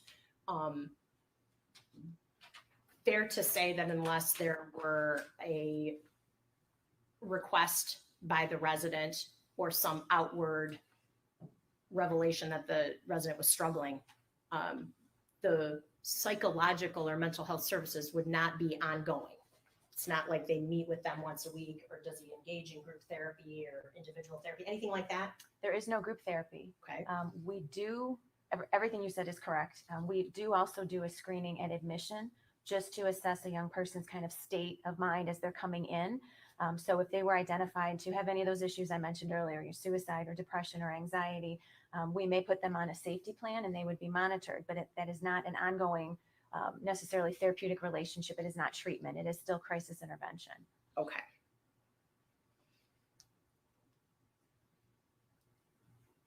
If I could just interject a question. With the safety plan, you said it's crisis intervention. Are the residents still allowed to come and go as they please, pretty much? So would they still be in the cafeteria, still be in their room on an individual basis and just watched a little more? Yes. But the safety plan could build in other kind of precautions. So it could, for example, say something like no sharps, which would mean that young person wouldn't have access to pencils. It could say that young person has to be within arm's length of a staff member. So they would maybe be at the front or the back of the line, depending on where the staff member is positioned. But they would still very likely be in a group setting. Thank you. Could the situation ever arise where one staff member who is monitoring the 8 has multiple who have a special plan like that? Yes. Okay. You mentioned the lockdown situation that occurred, and if I understood you correctly, you said it lasted approximately a week. Yes. Is it a fair statement that at this point you still can't predict whether that would happen again? Yes. With regard to communications, one avenue of communication that I didn't ask you about was email. Are residents able to either receive or send email correspondence? No. Not at all? Not at all. Okay.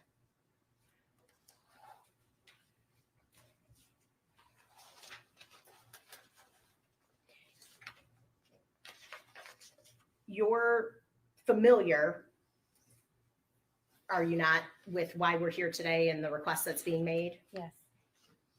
Have you contemplated any concerns that you have on behalf of Children's Village were that change to be made? Yes. And what are those concerns? I think first and foremost, safety and security for everyone. I think resources in terms of staffing and mental health. We don't know what we don't know in terms of this particular case, and we've never had a situation like this involving a school shooting or a defendant who was going to, use the insanity plea. So we don't know what we're going to need. I have concerns about the trauma impact on other young people.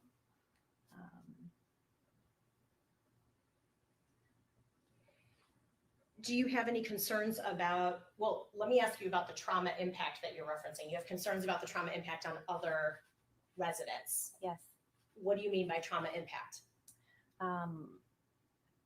Again, we've never had a case like this at Children's Village. I've never had a case like this in my career. This was a devastating situation, and we don't know what the defendant's presence on our campus, in the classrooms, on the units, what that presence, how that may trigger or impact other young people from Oakland County. Does that go hand in hand with any concerns that you might have, both for the safety of other residents as well as the safety of this particular defendant? Correct.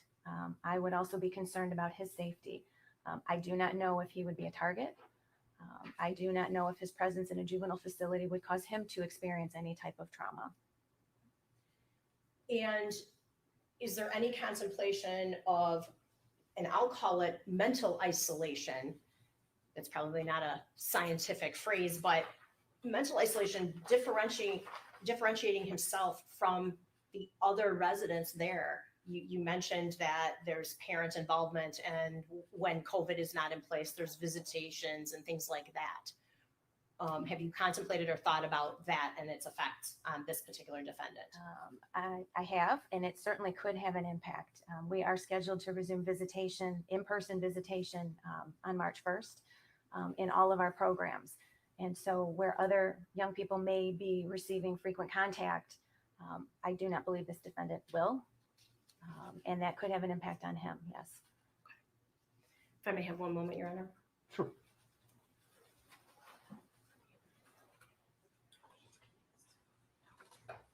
Your Honor, I have no further questions at this time. Thank you. Thank you, Ms. Calpaterra. Ms. Lofton? Yes, thank you. Hello, ma'am. Hi. If I ask you something that you don't understand, just let me know and I'll try to ask it a different way, okay? Sure. Alrighty. You described Children's Village as a secure detention facility, is that correct? Children's Village is the county's child care and campus for youth. We do have a secure detention area. Okay. And it's called a secure detention area because it is considered secure, correct? Correct. When Mr. Crumbley was actually at Children's Village, did you have any interaction with him? I did not.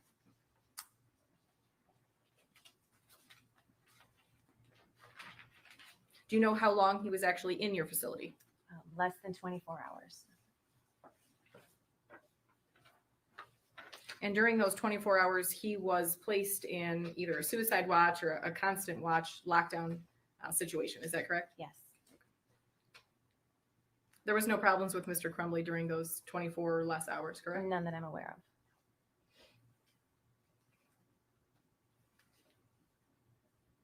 And you stated that you have residents with varying charges. So they can be misdemeanors all the way to felonies and life offenses. Is that correct?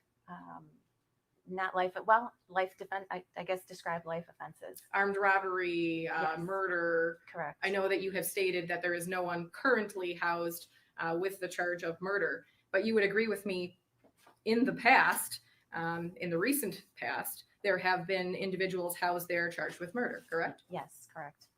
And there have been situations where you have housed a juvenile until they reach the age that they can be transferred to the Oakland County Jail, and then they're transferred to the Oakland County Jail. Correct.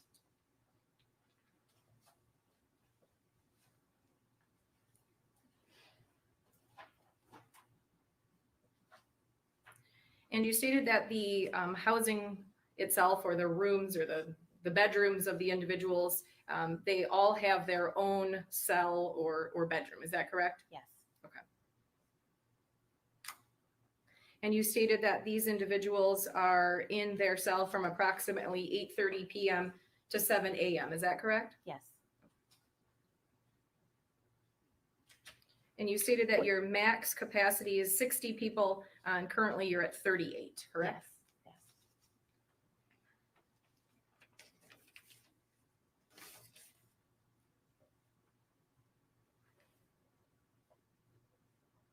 Now, this may seem like a silly question, but the inmates, or the residents, I should say, when they are brought to your facility, they're pat down, correct? Yes. Okay. And do they stay in civilian clothes, or do you have them in specific outfits for Children's Village? No, they have to put all their personal belongings into storage, and they wear kind of a jumpsuit type item. Okay. So they would not have access to guns or knives, correct? Correct. And you actually stated that if the individuals that are assessing the resident feel that that person needs some sort of crisis intervention, there's something called a safety plan that can even go one step further in securing the safety of not only that resident, but the other students, correct? Yes. Okay. And that safety plan can include no access to pencils or anything sharp, is that correct? Yes. And to always be very close to a staff member within Those are- arm's length. Yes, those are examples. Yes. Is that something that is done frequently? Are there a number of individuals there on safety plans, or? I would say it varies. It's not unusual. Okay, you guys, I have to get going. I was going to.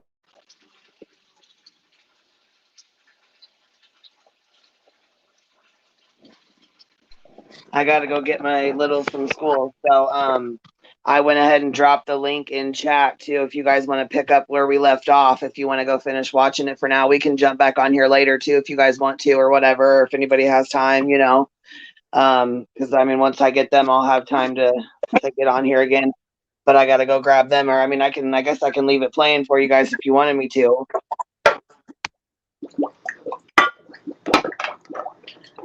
Whatever you need, Queen. You want me to let it play through, or do you want me to turn it off? I mean, what do you guys want to do?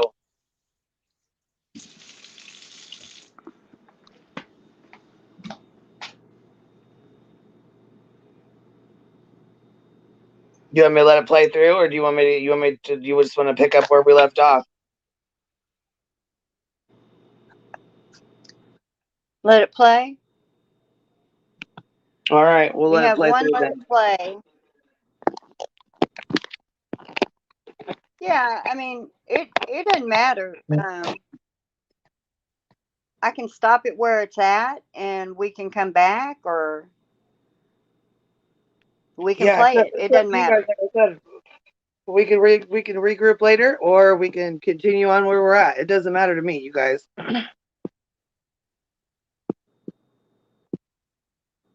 I mean, I'm still gonna be like, I'm gonna have the littles, and still gonna be the same situation, but y'all can see it's just fine. Or you can finish later. I'm just voting. I give up. That was cute. Yeah, you know what? We'll pop Yeah, off let's for now, and then we'll come regroup back. later. Yeah, because you know what? Yeah. I'll go get cigarettes, grab my kids, and all that, and then we'll come back. We'll do Yeah, that. I can. You know what? I'll pause it right there for if there's anybody that needs us to pick up where we left off. How's that? All right, perfect. Sounds good. All right, you guys. Well, I will talk at you guys later. Thanks for hanging out with me for the day. All right. Thanks, Queen. Yeah, thank you for streaming for us and stuff too, and hanging out, Nana. Thank you. My pleasure. And you girls and all you guys, anybody that's left in here, have a good day. I'll talk to you guys later. Okay. Bye, Queen. Bye. Bye.